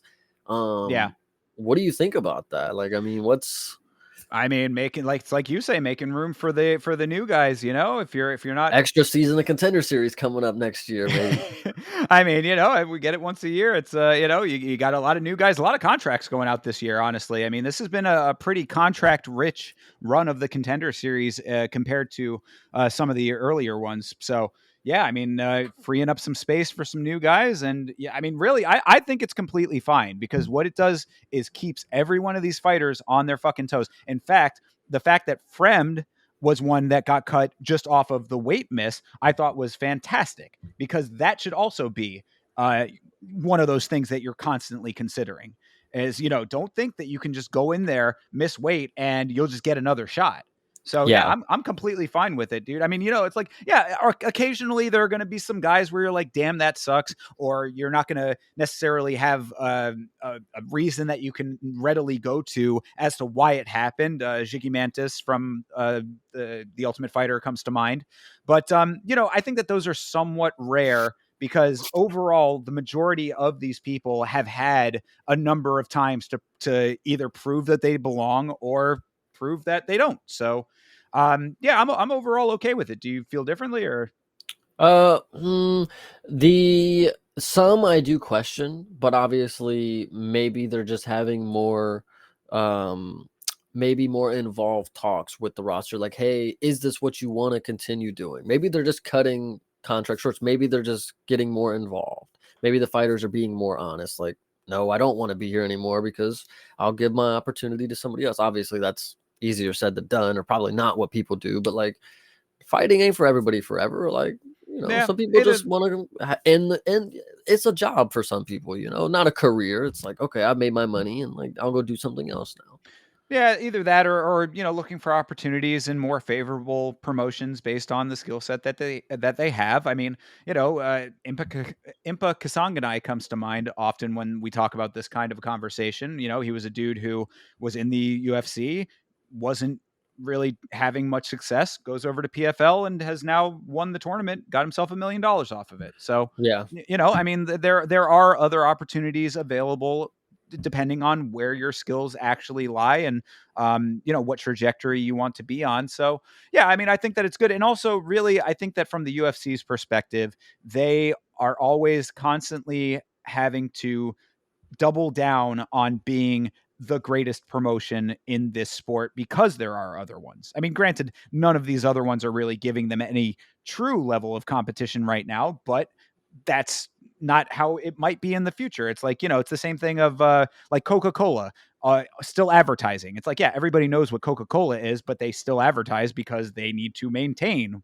what they Yeah. are. So so I think it's fine. And yeah, bringing it back to this fight that we're talking about here with Chidi and Jared Gooden, it now shows this is actually a good fight for this conversation because on the one side you have Gooden, who is basically in that camp that we just outlined, and on the other side you have Chidi and Njokuani, who has been here for a long time, who has proven that he belongs here and deserves to continue moving up and taking bigger and better fights and getting a performance that reinforces that. So Yeah. I'm completely okay across the board with all that. Yeah. 100%. Your mic, you might want to adjust that thing that you got going on Oh, there. oh, oh. So as he does that, while Chase gets his mic figured out there, we're going to move on here. Actually, no, before we move on, I did want to mention one other thing. That Chidi and Njokuani says that he'd be willing to do a fan's choice fight. And what I said on the watch along is that this might be a job for the MMA Hive. Shout out to the Discord.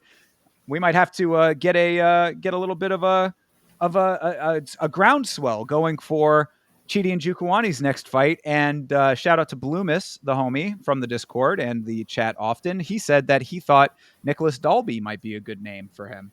There we I said, go. all right. Shout out Denmark. Yes, absolutely. Shout out Denmark indeed. Yeah, you might want to do your little adjust. Try to get that thing a little bit tighter Is it seated, pal. louder? What do you need? No, it sounds just like muted a little bit, or like you're coming in from a different source or something. Stand by, folks. Yeah, 1 second. Let's see if we can get it a little better. Hold on. Let's unplug it. We'll plug it back in. Yeah, it's unplug and replug there first. Anything better? No. Better. No, what is yeah, it you're doing? Yeah, a little weird. Is it doable? Oh, it's doable. Yeah, I mean, if you have to. yeah, you're straight if you want to. Yeah, I think that's was. I mean, there ain't nothing wrong. It's on.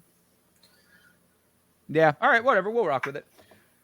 So anyway, that if anyone out there is interested in trying to get Chidi and Njokuani's next fight to be the fighter of their choice, he's open to it. Let's get a little campaign going. Start getting your tweets out there, because one thing that we know from the past is that the organization does listen when the voices are loud enough. So, 100%. All right, moving on to the co-main event of the evening. We had Brad Tavares versus Jung Park, the Iron Turtle. What'd you think of this fight? I thought they both did really fucking good. And I thought the Iron Turtle obviously turned it up towards the end of the fight. And he was doing really, like, it's crazy to think that he just stands in front of you and he's going to trade. Like, he will just continue walking forward. You can land, but he's going to come land some too. And it's crazy that he's not the fastest. He's not the strongest. He really is just out there working. Like, it's kind of crazy to think he's just no pause. He's a grinder. He grinds his victories to a win. Yeah, absolutely. I mean, I've said it plenty of times about him, that how crazy it is to me that he is just a guy that somehow, some way will walk away from a fight with a win it's baffling sometimes. I mean, Yeah. especially also considering in this fight, Brad dropped Park in the first round. So it First was like, 2 fucking seconds, whatever it exactly. There, was. yeah, exactly. From the jump of the fight, Tavares got a knockdown. So I mean, with all of that, you'd think it's like, how much more does he need to do? Well, obviously a little bit more because, yeah, I mean, it ended up going Park's direction. You are correct that the pressure is really nice on the Turtles side. I mean, he coming into round two, just immediately pressuring, keeping Brad on the cage, on the back foot. Park takes the second round, so I had it go 1-1 going into the third round personally. On rewatch, you know Park gets the takedown but doesn't do much with it, but does keep it for most of the round. So 2-1 Turtle, I guess, does kind of make sense, but it was. I initially thought that Brad might have taken the fight on the watch along, and the split decision certainly did seem warranted to me. Um, but and on the rewatch, it's like, all right, I do understand the thought pattern from the judges. So, I mean, did you agree with the decision or what? I thought this was a decent decision. I thought because I watched this the night after, so when I listened to everybody talk about robbery, it could have done this, could have done that, I thought this was fine. Iron Turtle controlled the fight towards the end of it. Like I said, he turned it up in the second and third round. If you want to talk about the first round being close, well, you had the knockdown, so Brad obviously took that one. But no, I thought this was fine. The wrestling, it was enough to be controlling and like not boring, but also effective. And he wasn't, going for subs necessarily. So I thought this was fine. Yeah. Didn't dislike watching it. Yeah, no. It was a pretty entertaining fight overall. I enjoyed it. I'm a fan of the Iron Turtle, man. Yeah. I think that he's one of those guys that it's like, really at this point, I just kind of want to see how it's going to go down that he gets the win. You know what I mean? It's like, Yeah. it's like watching like an action movie. You know what I mean? It's like, that the hero is going to win in the end, but it's how he gets there that's important. So I like it. I'm okay with all of that. And I mean, really, that's kind of all I have to say about this fight. That it wasn't, there really wasn't all that much crazy, unique talking points about it. It was a pretty straight down the line kind of Yeah. fight, and that's pretty much all she wrote. Yep, just a grind matchup. I mean, this is just one that for a co-main event, it was more. I don't know. I think this was more on Brad's part. It's like, oh, this was like passing, not passing of the torch, but like he's passing Michael Bisping in most middleweight fights or whatever. So this was like just to get him on the board, get him in the history book. It's a good fight that he's not going to get like knocked out, embarrassed, kind of deal on his like Hall of Fame kind of moment. Hall of Fames. I probably shouldn't even say it like that, but I was like, that might be a little much. well, his legacy moment, whatever you want to say. This was a good fight to end. Could have went either way, if you want to say. So shout out Brad. He's been here forever. Like, what was it? Like 15 fights? Like he's 20-11. Like he must have started at like fucking. Let's see, UFC 125 in 2011, and he was coming off. I mean, 7 fights before that. Yeah. Well, he was on So the Ultimate Fighter. Sorry, so that was before that. yeah. So, 5 fights before. Jesus fucking Christ. Yeah, a long time guy. That's also kind of why it does sort of break my heart a little bit, because it's like I want to see Tavares succeed, and he's just been one of those guys. We talk about the candy cane records. He's been starting to get a little bit on the wrong side of that lately. It does look like the sun might be setting on him just a little bit, but really, I mean, fights like this are exactly why he should hold his head high going out if he does end up going out, because he's a real scrapper. I mean, he's not a dude who's going out there trying to look for the easy way out or the easiest path to victory. He will stand with you. He will take the shots. I mean, the dude has been doing it for a long time for a reason. So I'm a fan of both of them. And to Brad's point, it's like I don't know how much longer he will be around. We'll have to see what ends up happening there, but yeah, it did kind of sting a little bit, especially considering that I thought it was a very close fight, and and it was a split decision. So I mean, there was at least one judge who gave the fight to him, and it could have extended his run even that much longer. But yeah, now it's a little bit questionable as to what's going to happen with Brad Tavares.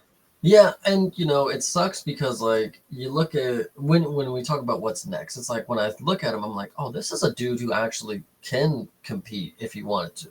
Like if obviously the UFC has to give him a contract kind of deal, but like then you go back to his record and it's like 2 losses, win to Chris Weidman, which I agree, he beat the shit out of Chris Weidman, kicked the fuck out of out of the dead leg, the cursed Hell leg. yeah, he did. Um, and then, God, that was a funny video you made on that one. Fuck, that was funny about Chris Weidman throwing the cursed leg. That was a good one. Sorry, you just got me sidetracked. But yeah, and then Appreciate that. and then 2 losses here back. Gregory Rodriguez and then Iron Turtle. It's like I see a competitor and I see an athlete who belongs in this sport, but you're losing. And split decision or not, it's like the league can't keep around losers all their time. Right. I mean, and Tavares is one of those guys that's in that unfortunate spot where he is a longtime fighter, but he doesn't have necessarily the same um, fan base and fan support as some of the other longtime fighters who they'll keep around for longer based on that alone. So, it really just ends up being one of those situations where it's like, dude, we respect what you've done. You've got nothing to be ashamed of, but everybody has their time, and I don't know if that's yet. I'm not trying to put that on him just yet. I mean, we got to see what the organization does with him. I would suspect that they end up putting him against the young, hungry guy. That would be my initial instinct is some, dude coming off of a couple of really impressive wins, give Tavares to that kind of a guy to, round out the record a little bit more, maybe, kind of build the reputation off of, because he's a known enough name to people who follow the sport that a win over him still does hold a little bit of water, I would say. So yeah, I mean that would be my initial instinct as to what it would be, and then thereafter it would probably be a kind of a thanks for everything kind of situation. 100%. So we'll see what happens though. But again, to close this thing out, nothing to be ashamed of on Tavares' side, because this was a close fight and a good fight. Yeah. And speaking of good fights, motherfucker, this main event was fucking beautiful. This was, if there were lulls in the card here and there, performances were good, but not necessarily the greatest fights overall, yada, yada. This main event made up for everything. This is Brendan Royval versus Tatsuro Taira. Wow. I'm going to say this is the definition of a back and forth. This was crazy. And I'm glad that I changed my predictions video. I came back and I decided, like, you know what? I'm forgetting who Brandon Royval is. I'm forgetting this dude will light you up with strikes. From the minute the bell goes to the end, he's going to put a clinic. And to think, he landed 172 out of 287. And if you take away the 2 rounds that he was on the ground for all of it, it's like, yo, he was going to kill the kid if it stayed some more rounds on the feet. Because, and I say that is because Brandon Royval did a great job at the end, finally getting off the ground. He did not let Taira hold him there for the entirety of the 5th round. He knew what he had to do, and it came in at the perfect. Talk about clutch. Like, oh, yeah. I know we don't talk about clutch gene, in this sport too much because it's kind of hard to, but this right here, the 5th round hit, Brandon Royval knew I got to win this fucking fight, and I know how to do it. And Jesus fucking Christ, the flyweights, they've never listen. They've never looked better than this fight right here. This was crazy right here. I loved it. I'm telling you, this was great. Yeah, I mean, I'll get into my thoughts on the fight itself in a second here, but to the point of the flyweights in general, I mean, I think, and this might be slightly spicy, but because don't get it twisted, because I do like Pantoja, but I think that once Pantoja is dethroned, that this might end up being the most entertaining division, really. I mean, like when we have a champion that's going to be fighting this kind of a fight as opposed to the very wrestle heavy sort of slowed down version that Pantoja, kind of puts on, even though his fight with Moreno was still pretty goddamn entertaining because of Moreno, and I mean, and what Moreno was making him do. I just think that Pantoja as champ, like once it's gotten to undisputed, and after the Moreno kind of era sort of tapered off there, after of course Moreno with the long standing back and forth with Figueiredo, who's left the division, their quadrilogy of fights. Yeah, I think that Pantoja has kind of slowed down the belt a little bit. Not in the sense that he's holding it up, of course, because he's defending it and winning, but just that his pace in his defenses has been not necessarily as fan friendly as a fight like this one, because this was the most fan friendly fight that I can think of. And I think a lot of the guys in the top 10, not even just the top 5, but the top 10, even going on past that, perhaps, are fighting with this level of intensity. I think that once Pantoja is no longer champion, or when somebody really forces him to get into that type of a fight, then we're going to start seeing a lot more of that with this division. And it has the potential to be the absolute most entertaining, especially now when we're seeing guys like Temerov coming in who have knockout power as well. You had knockout power to flyweight, and the fucking doors just get blown wide open. Yeah, and I think also what I loved about this fight is like when I watched this and I said this is the number one contender. Like this is right here, the number one flyweight right now. Like this is what I'm watching right now. And I think Taira, I honestly think he got into the fight and I think he spent too many times against opponents that would stand and wait, to strike with each other. Royval just was not letting up. He was popping him with the jab. He was uppercutting, overhand. Like Tatsuro just did not like understand like he can't rest. Like there's no like, okay, I gotta get my bearings because he's just getting popped in the face. Like, and it was just happening over and over again. So the second round came, he knew I gotta wrestle. And he did good that second round, and it was I was worried. I was worried, not gonna lie. But this was so good from Royval. This was a performance of a lifetime. Talk about underdogs. 2 back-to-back weeks. That wasn't last week or whatever the fuck Moicano fought, and Royval. These 2 performances right here for underdogs in the main event. They got the shit done. Yeah, for sure. Good. Yeah, plus 250 on this book. That's a great dog right there. Obviously with the win that he got. But so breaking down the fight itself a little bit.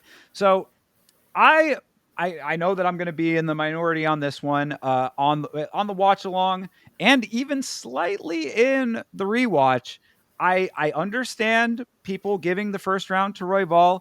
I thought that Taira might have taken it. I definitely thought that on the watch along, but in the rewatch, even still, I was like, I mean, it was a pretty goddamn close round.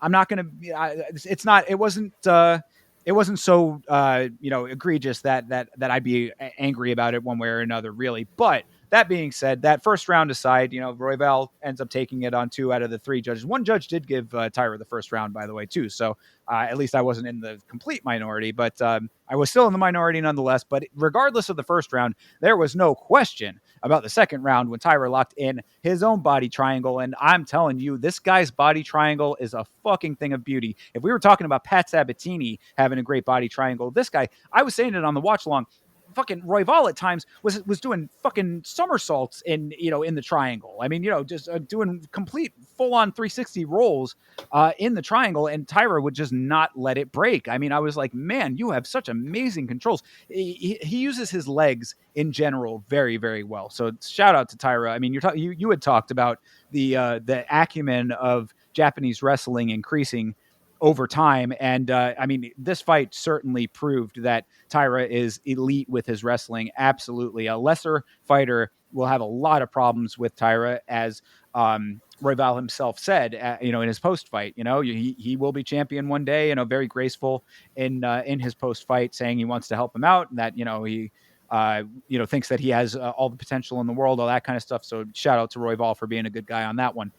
But so that was round 1 and 2. Round 3, though, what a motherfucking banger round 3 was. Good Lord, Royval, heavy shots. Almost had Taira finished at one point. I mean, it was looking like he was really, really Dunzo. Commentary was all over it. Now, I mean, it might have just been optics, because he did recover very well. Dom even made that point as well, that his recovery is amazing, and fighting at flyweight, you certainly need that with the pace that these guys keep.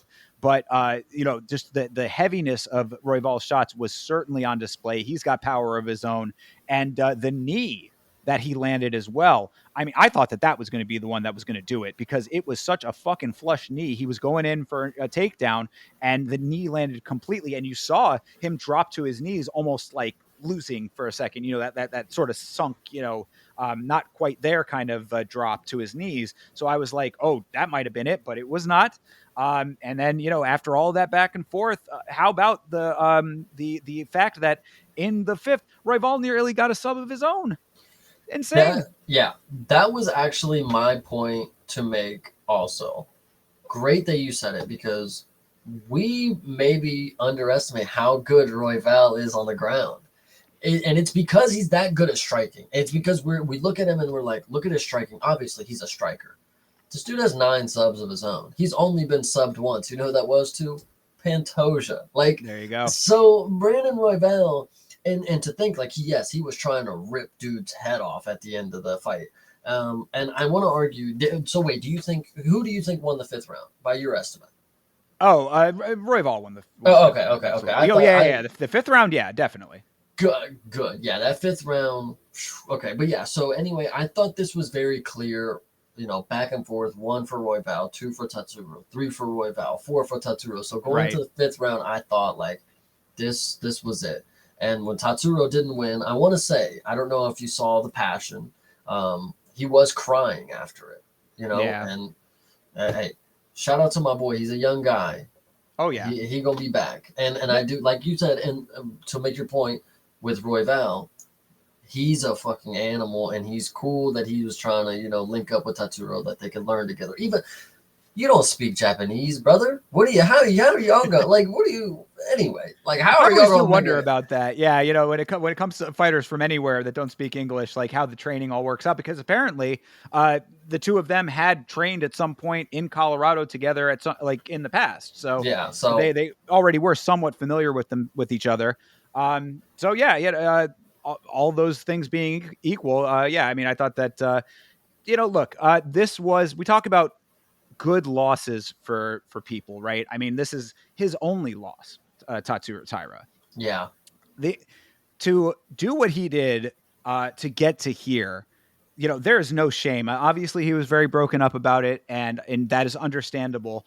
But he really should just use this as a learning experience. There are certain times in certain fighters' careers where losses make the most sense. And it sucks to say that, because, we all want to see the next Khabib. We all want to see the undefeated guy who can just do it forever. And that is, something that would be great. It would be great in a perfect world to have, that guy who really is just that thing.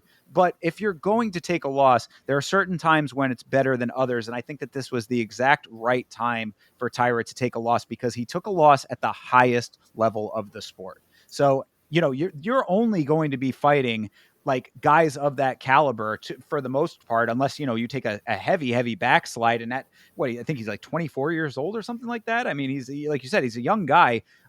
For you to only now be taking a loss, just use it as a learning experience and just become what you are destined to be, because I do think that he is destined for greatness. I think what's very key in these moments is to have a very level-headed group around you. Yeah. To understand, Tatsuro, you came in at 16-0. You got to the 5th round, and it was questionable with the number 1 contender of the weight class you're in at the age of 20-something. Right. You can compete with the champ. This is obvious. This is a dude that just competed with the champ. Went 5 rounds with him, and you went 5 rounds with him. So look at it as, again, learning experience, but don't think that this loss is going to determine anything. Right. You absolutely. should learn from it, yes, but don't think that losing to the number 1 contender in the last 5 minutes when you just You really just didn't have it. And even not even just saying that, because you did have a good fifth round. It was probably that last like minute that Royval stole where he slipped up, got a takedown. Like it was really close. So shout out to Tatsuro. He's gonna be back. He's really fucking good. And this proved everything, proved everyone right that was saying everything about him. Yeah, Like, absolutely. No, most definitely. And one more shout out goes out to Toby, who is one of the OGs of the Yamiverse and a member of the Discord as well. In that fifth round, when Royval reversed on the ground, that was the moment that really kind of sold the fight for Taira, in Royval's favor. yeah, And it was like the fact that you got to that sequence, like that you made it, you won 2 rounds, like you just said, you won 2 of those rounds, like with the highest of the high in the sport. It's like, had it not been for those small motions, we talk about the small moments in this sport, it was just a minor slip up that was the difference maker there. So you really nothing to be ashamed of. Yeah, I agree with everything that you were saying there. yeah. uh, This is the flyweights, man. This is what they can be, and it sucks that I have to like explain that and just show you literally the number one fucking contender and be like, oh, here you go. This is what flyweights are supposed to look like. But like, this is average, not average, but like this is the type of excitement that flyweights do bring generally. Even the ones you don't even know, you could not even know them, and you could just tune in, and they will put on a firefight. They'll throw in subs, they'll grapple, they'll strike with each other. They might throw each other out the ring. Like I don't even know. Like they just do stuff. It's like a circus sometimes. Absolutely. And if you are looking for something like that, we'll talk about that in just a second here with the Contender series, where you can see that exact thing if they're fighting flyweight. But before we get to that, overall assessments of the card. I think you talked me into liking this card a little bit more than I initially thought. So this conversation swung me around to maybe thinking it was a little bit better than I had initially given it credit for. I think I think maybe it was the opposite for me. I came in and I thought I maybe had a better time throughout the card. But the main event, I think, again, we just have main events that save the day, I think. I think personally the main event sold it. Because if we would have came down to the Iron Turtle and then we would have had like, some boring 5-round decision with these flyweights wouldn't really happen. But some boring fight after the Iron Turtle, it probably wouldn't have been, we probably wouldn't have been riding out on a high. So Sure. Yeah, it definitely was a great fight to cap it off. And even if not every fight was a fireworks display, some good performances nonetheless. So yeah. overall, nice. I'm always happy when fights are happening. All right. So that all being said, let's move on to the Contender series. We are in week 9. As I said at the start of the stream, we are coming to the end of the Contender series here. We got one more week to go, but before we get there, I'm going to start out with week 9 here. And to begin, we had Sean Gauchi versus Anthony Drillich. Gauchi, a dude who beat Steve Urseg in 2017. That's sort of his claim to fame. What'd you think of the fight? I watched this fight and I'm so happy at the outcome with the contract part of this, because I watched these flyweights and this was at the top of my attention. So like before they bored me out of the fight, because like I didn't think these are flyweights that just wouldn't be able to compete where they're trying to get a contract to. Like these, I know you just said he beat Steve Ursay, but like I didn't think these dudes made any impression on me, and I'm thankful Dana said the same thing, because he tricked me. He started out, he was like, "All right, you said it to me at the beginning of it," and I thought he was going to sign this dude immediately, and I'm glad he said it's just not the night for it, because they didn't show it for me. Yeah, and to be clear, this was not the flyweight fight that I was talking about when I said that you can see that on the Contender Oh series. yes, okay, gotcha. But I'm just talking in a general sense, not this Yeah, fight specifically. But yeah, no, I agree. This was not a super high level fight on either side of the equation, but because of that level that they both were at, it was still competitive. For some reason, when I was doing the watch along, the chat was really hyping Gauchi coming into the fight, and I definitely didn't see what they were getting on about with that. At least in the first round, good takedown defense from Drillich. I mean, just in the first at least. Slow round overall in the first. I would say that Drillich took that first round. Um, and yeah, I mean, Drillich does the that was the other big note that I had about Drilich specifically. A lot of my notes were more on Drilich's side than they were on Gauchi's side, and that kind of speaks to this not really being that great of a fight. I wanted to make note that Drilich does the thing which I really hope that someone in his camp dissuades him from doing in the future, where he takes the one hand and puts it on the side of the head when he's landing punches with the other hand. That is a very, very dangerous thing to do, because you are leaving an entire side of both sides of your face basically wide open. And if the person that you're doing it to basically does an explosive motion, gets out of that, your hands are already like away. Both of your hands are so far away from being any sort of guard that, I mean, that's a counter puncher's dream right there. So that was just Yeah. something I wanted to make a note of. Yeah, I mean, Gauchi gets a unanimous decision win. I would say it's deserved. I think he took those second 2 rounds, but not a super impressive fight. And I agree with you that it was good that he didn't end up getting a contract off of that, because as we kind of alluded to a little bit earlier in the stream, they've been a little bit liberal with the contracts they've been giving out. There have been a couple of times that we've talked about it where we were like, I don't know if that really would have been my decision if I was in control to give that guy a contract. I'm glad that this was one that was that case. Gauchi, he has all the potential to come back and put on a better performance, but on the Contender Series, you need to be dynamic, explosive, and show everything that you have. And that level, it's like you said, is not going to fly with the flyweights. 100%. So that's that. Moving on to a much more impressive performance. This is Vanilto, I believe is how you say it, Vanilto Antunes versus Islam Dulatov. This Dulatov guy, man, wow. Talk about explosive. I remember when they were asking, they were in the Bet Slip Discord chat and they were talking about good bets, and I saw the dude's name Islam, and I said, all right, he's winning it. You can't go wrong. I mean, there's no way he's losing. And was I correct? And when I watched this fight back, when I actually got to watch this, what was that, Saturday or Sunday? This was a crazy elbow. The angle, the body, like just.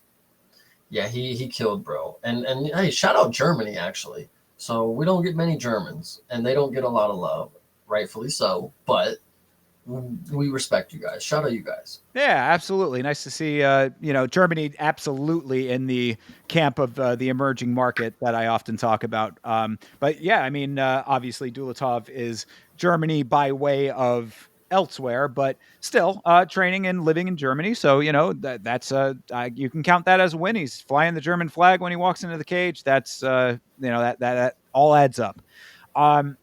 So yeah, I mean, really, what I have as the note here is Antunes lands one leg kick, and then it is 100% Dulatov after that. I mean, this dude took control of this fight super, super quickly, and the striking was crisp. The striking was fast. He wrestled a little bit when he didn't really need to, but okay, just to, nice to see that you have the Throw ability it in there. Yeah, exactly. Really, you get the entire smorgasbord with this guy. And yeah, that step in elbow to achieve the knockout was, I mean, it doesn't get much more pretty than that, dude. Like, good Lord. I saw when he landed the elbow, I was like, damn, that looks nice. And then when you saw the body drop, I was like, oh, damn, that was the one. So, I mean, that's really all that there is to say about the fight. Dulatov looked fantastic. Can't wait to see him in the big show. This is an example of a guy we sometimes talk about where, how are they actually going to fare in the big show?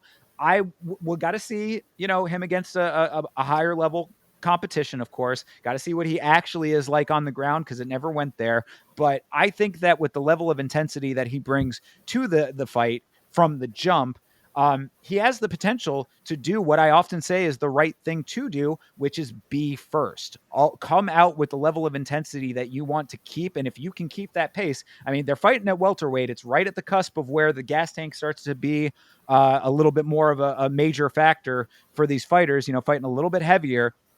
But if you have the ability to keep that up, then, be first and be often the first to the punch. I mean, and he did that entirely here. Yeah, 100%. So just keep doing what you're doing, bro. And the other minor little weird note that I have is that apparently Dulatov is a Versace model and also a social media influencer. So Of course he is. um, Aren't we all? yeah, well, right, exactly. Some more successful than others, from what I understand. Apparently, this guy does pretty well with it. So doesn't even really need to fight. From what they were saying on the commentary, apparently he does pretty well financially. So he's a guy who's out here fighting for the love of fighting, and you got to respect that. Facts. All right, moving on to this was Lucas Camacho versus Mario Pinto. Pinto repping Portugal, but grew up and trains in the UK. But still, another one like we were saying about Germany. It might be by way of, but regardless, a little bit different because he's repping Portugal, but trains and does everything in the UK. But Dulatov is repping Germany, but born elsewhere. So a little bit of a flip flop, but you get what I'm saying. Yeah. I want to say, starting off, that there is so-called a 1-inch height difference between these two.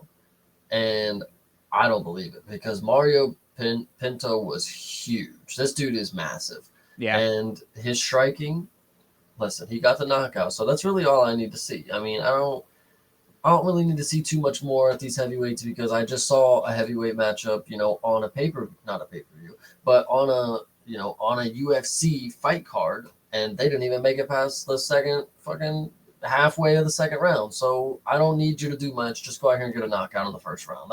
There you go. Yeah, and so that's really the overall note of it, is that there's not much to say here because not much happened in this fight.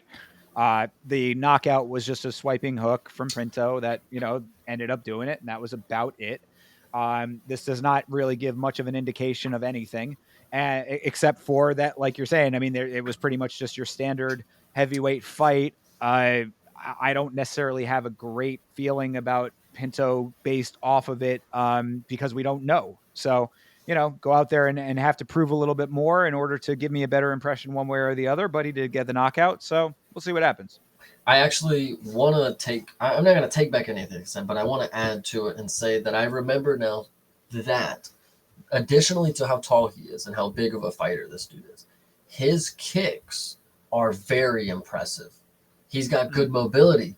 He's got really good, fast, low kicks. But he didn't throw any body kicks, but I mean, he might have went high with one or something. I remember being like I sounded like, holy shit, this dude just threw like a fucking spin kicker. Like, he did something out of the ordinary that I was like, wow, that's kind of crazy to see not Robelis to Spain do, So all right, fair. Yeah, I maybe I just didn't pick up on it because there wasn't much fight to be had here. 3 minutes and change basically. But we'll see what he can do with those in the real show. I mean, that to be a well-rounded heavyweight is like finding a fucking 4-leaf clover at this point. So if he has anything beyond heavy hands, he'll do probably better than I'd say about 75% of the heavyweights right now. I am still just waiting for there to be a heavyweight to buck this trend of big for nothing. Well, I mean, not big for nothing, but big for just your power. This is what ends up. I mean, I don't want to go on a tirade here, and I'm not going to, but you want to know why John Jones is would be just dominant forever at heavyweight, aside from being John Jones, is because there's nothing to challenge the well-roundedness of a John Jones. So, until that there's somebody who can put all of the pieces together at heavyweight, you're pretty much going to get guys who are either heavy hands or wrestle heavy, not both, which is what you need. So, 100%. Whatever. We'll see what happens. All right, moving on to a more competitive fight, and one that I actually enjoyed a lot. I'd say that this was the best fight of this week of the Contender Series. This is Cody Steele versus Chasen Blair. Cody Steele, you might remember, is the guy whose opponent pulled out earlier in the season. Glad to see him rebooked against a guy who gave him a good fight. Yeah, that's actually the point I was going to make, is if, thankfully the dude pulled out the other week, because this dude really wants to fight Cody Steele. He wanted to beat him. And it sucks that Cody Steele actually is kind of the truth. He did and after the first round, I had the same questions, the same thing that happened with Grant Dawson I had with Cody Steele. I said, oh, brother, we're just going to see the same thing that I just saw, and it's not going to be a finishing sequence ever coming. But I'm glad that he finally got to it. I will admit, I was dealing with stream shit. I was reading the comments and doing the whole thing, so it slipped me to pay too much attention to it. But when he was getting the finish, I was like, okay, living up to what people were putting on him. What he really didn't put that on himself. He didn't come in and say like, oh, I'm going to finish somebody. But the fact that he scared his opponent off, it's like, okay, now he actually has to be some killer. He had to live up to the story that was put on him. Yeah, it's a good point. And actually, I mean, for all of the external factors that you were dealing with, you caught a good amount of what my notes were. I liked how both of these guys were fighting. I really enjoyed this fight overall. I thought that Steele was just a little bit sloppy in the first round. I thought that his shots weren't super, super crisp, and he left himself open a couple of times, but he tightened up very well thereafter. I think that he made some really, really sound adjustments in this fight that showed that he's got a decent fight IQ overall. He's a very accredited BJJ guy. Apparently, you saw in the intro package, he's got many shiny medals around his neck for jiu-jitsu. Didn't have to use a ton of it in this fight, but it's good to know that he does have that. Let his hands do the talking, and came out with a really nice sequence that did end the fight there, because when he came back after making those adjustments, and even a little bit in the first round too, he was all pressure. I mean, this guy will walk forward, man. I mean, like, he's not going to give you an inch. And that was, I think, a big detriment to Blair, was that Steele was cutting him off every time that he wanted to move. I mean, like, he wasn't letting him have the real estate that he wanted to have. Blair is nice off the back foot, luckily for him. So, I mean, it wasn't like it was completely negating his offense, but just nice pressure from Steele to keep the fight where he wanted it to be. And then, as I had mentioned earlier in on the Apex card that we just reviewed, liver shot knockout for Steele. I love it. I love it. It is, I'm so glad that we are seeing body shots used to their full potential, because they are so devastating when they land correctly. And you're seeing it more and more now. Guys are realizing, hey, I don't need to headhunt all the time. There is a whole torso's worth of opening there to land shots on as well. And when you get it in that right spot, it is like flipping the switch. That liver shot. And, it's also, I mean, not to be a pussy about it, but it's kind of nice because it's like it shuts the body down, but it doesn't really like leave like devastating effects. Like, you're pretty well back to being okay within a minute or two after you get that shot, but it's effective enough in the moment that it shuts you down completely. So, it's kind of from a sportsmanship aspect of it. It's nice to not see these guys having to take devastating damage in their losses if they're going to have them anyway. Yeah. So there you go. Nice win for Steele. And I'd say that he's one as well that I would think probably has a decent shot of looking pretty good in the big show, but it depends on who they match him up with, and we will see. 100%. All right. And finally, we have Islam Masraf versus Artem Vahitov. Vahitov, of course, is the seven-time Glory kickboxing champion, and, of course, the last man to beat Pereira in kickboxing. Poatan in the Apex to watch the fight. What'd you think of Mr. Vahitov? Oh, that's this guy. That's this guy.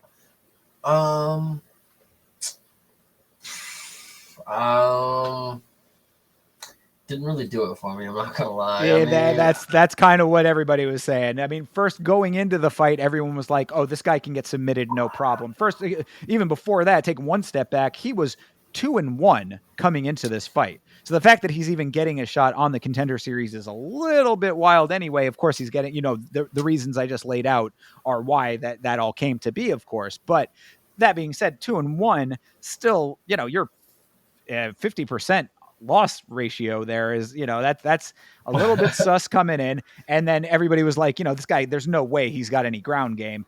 Of course, it didn't have to end up going there. He showed a little bit of his wrestling, but that looked kind of sloppy too. Power in the hands is obviously there, but this was not exactly an overwhelming victory that said, wow, that made you say this guy is next up, he caught him with a head kick, right? No, I think it was strikes. If I believe Okay, no, he you're might, right. I I mean, guess he might have gotten one in there at some point, but it wasn't Mhm. the finishing sequence. Either way, now that you brought up this credit, bro, why am I starting to think that being a glory kickboxing champion, means that you're gonna come in here and be a fat, overweight fucking guy who doesn't check kicks? Like I'm serious. Because if this is a multiple time kickboxing champion and like I don't watch you, like okay, the fact is that Serial Gone can show up off the couch tomorrow and he could show me what a great kickboxer looks like. But the fucking glory kickboxing champion, 7 times, 17 medals around his neck, he comes in here on his first MMA fight. Like, I get it. Or not first MMA fight, but first Contender Series fight. Right. And I'm not seeing no glory fucking champion. I did the same thing with Junior, I'm not going to lie. When he came in this first fight that I saw him, and they said glory kickboxing champion, and he didn't check a single fucking kick. I'm like, all right, what is going on here? Like, there's something up, right?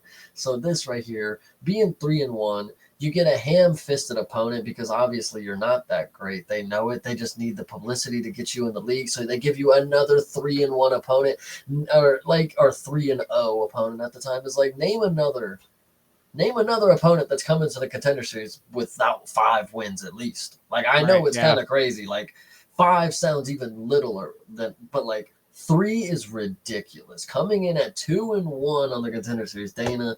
You tell people they're too green all the time, but you're gonna take this dude first fucking glance, like off of a nothing performance. Like Well, I mean, to that point, Pereira, apparently, based on what Dana said, it was Pereira who actually convinced Dana to give the guy a shot, to give him the contract. So that's an interesting little element of it as well. It's what I said at one point on one of the watch alongs. I guess it was probably the 307.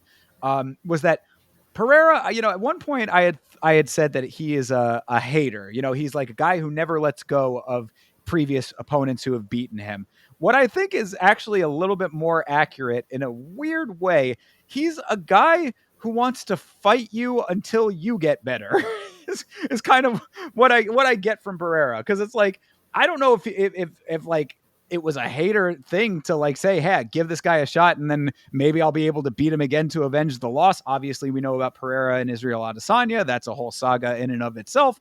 But the way that he talks to to Izzy specifically as well, and to, a couple of these other guys who he has these like long-standing feuds with, is it's like, I'll train with you. Like I want to be your friend, and then I want to beat you so that that you improve yourself through me. So yeah, I don't know what that all means. I just say that just to say that apparently it was Pereira who ended up consulting with Dana to give this guy a shot, because as we're alluding to here and getting at, this was not the world-ending performance that you generally want to have on the Contender Series. The one thing I will say as well was that his opponent, Islam Masrov, he swarmed early and, ended up getting clinched because of it, but gets a takedown anyway. So, I mean, that sort of was like a back and forth little thing there. But Vahytov almost got taken down for a second time, but was able to weather that. So it's not like he's like incapable completely of hanging in the wrestling department, like 100%. I just think that a better guy is going to have a field day with it. So, we got to see what he ends up actually getting paired up with. But it was hilarious to me because Bisping, almost like fourth wall breaking, tipping the hand a little bit, basically said on commentary, he's like, yeah, I'd like to see him get a contract, come in, fight a couple of strikers, and then rematch Pereira. It's like, damn, Bisping, you just fucking gave yeah, away the whole script, bro.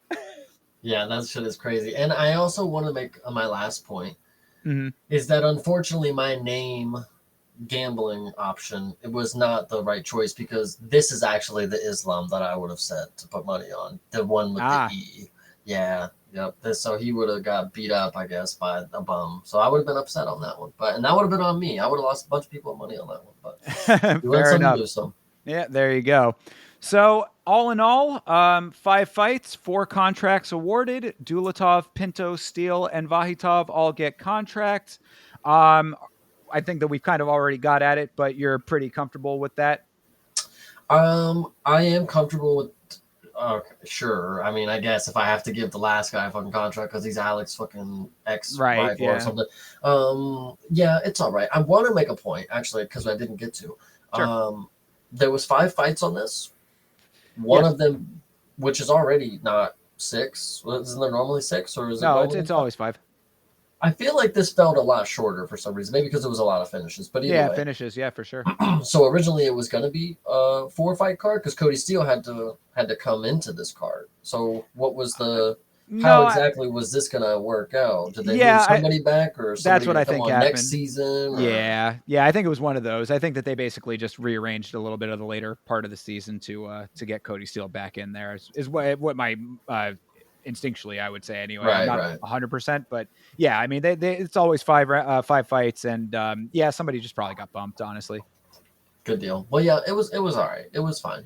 So yeah, I agree with pretty much all of that. Yeah, Gauchi definitely did not deserve. Vahitov probably didn't deserve either, but Pereira tipped the scales for him, so that's going to be what it's going to be. And the only other note that I have is that I would like to see Chasen Blair get another chance because I think that Chasen Blair Oh definitely is. yeah. Yeah, he's a guy that needs to come back and get another shot at the big show. I really enjoyed the way he fought. 100%. So there you have it, everybody. A whole lot of fights gone over today, but that is the Contender Series for Week 9 and UFC Fight Night, Royval versus Taira.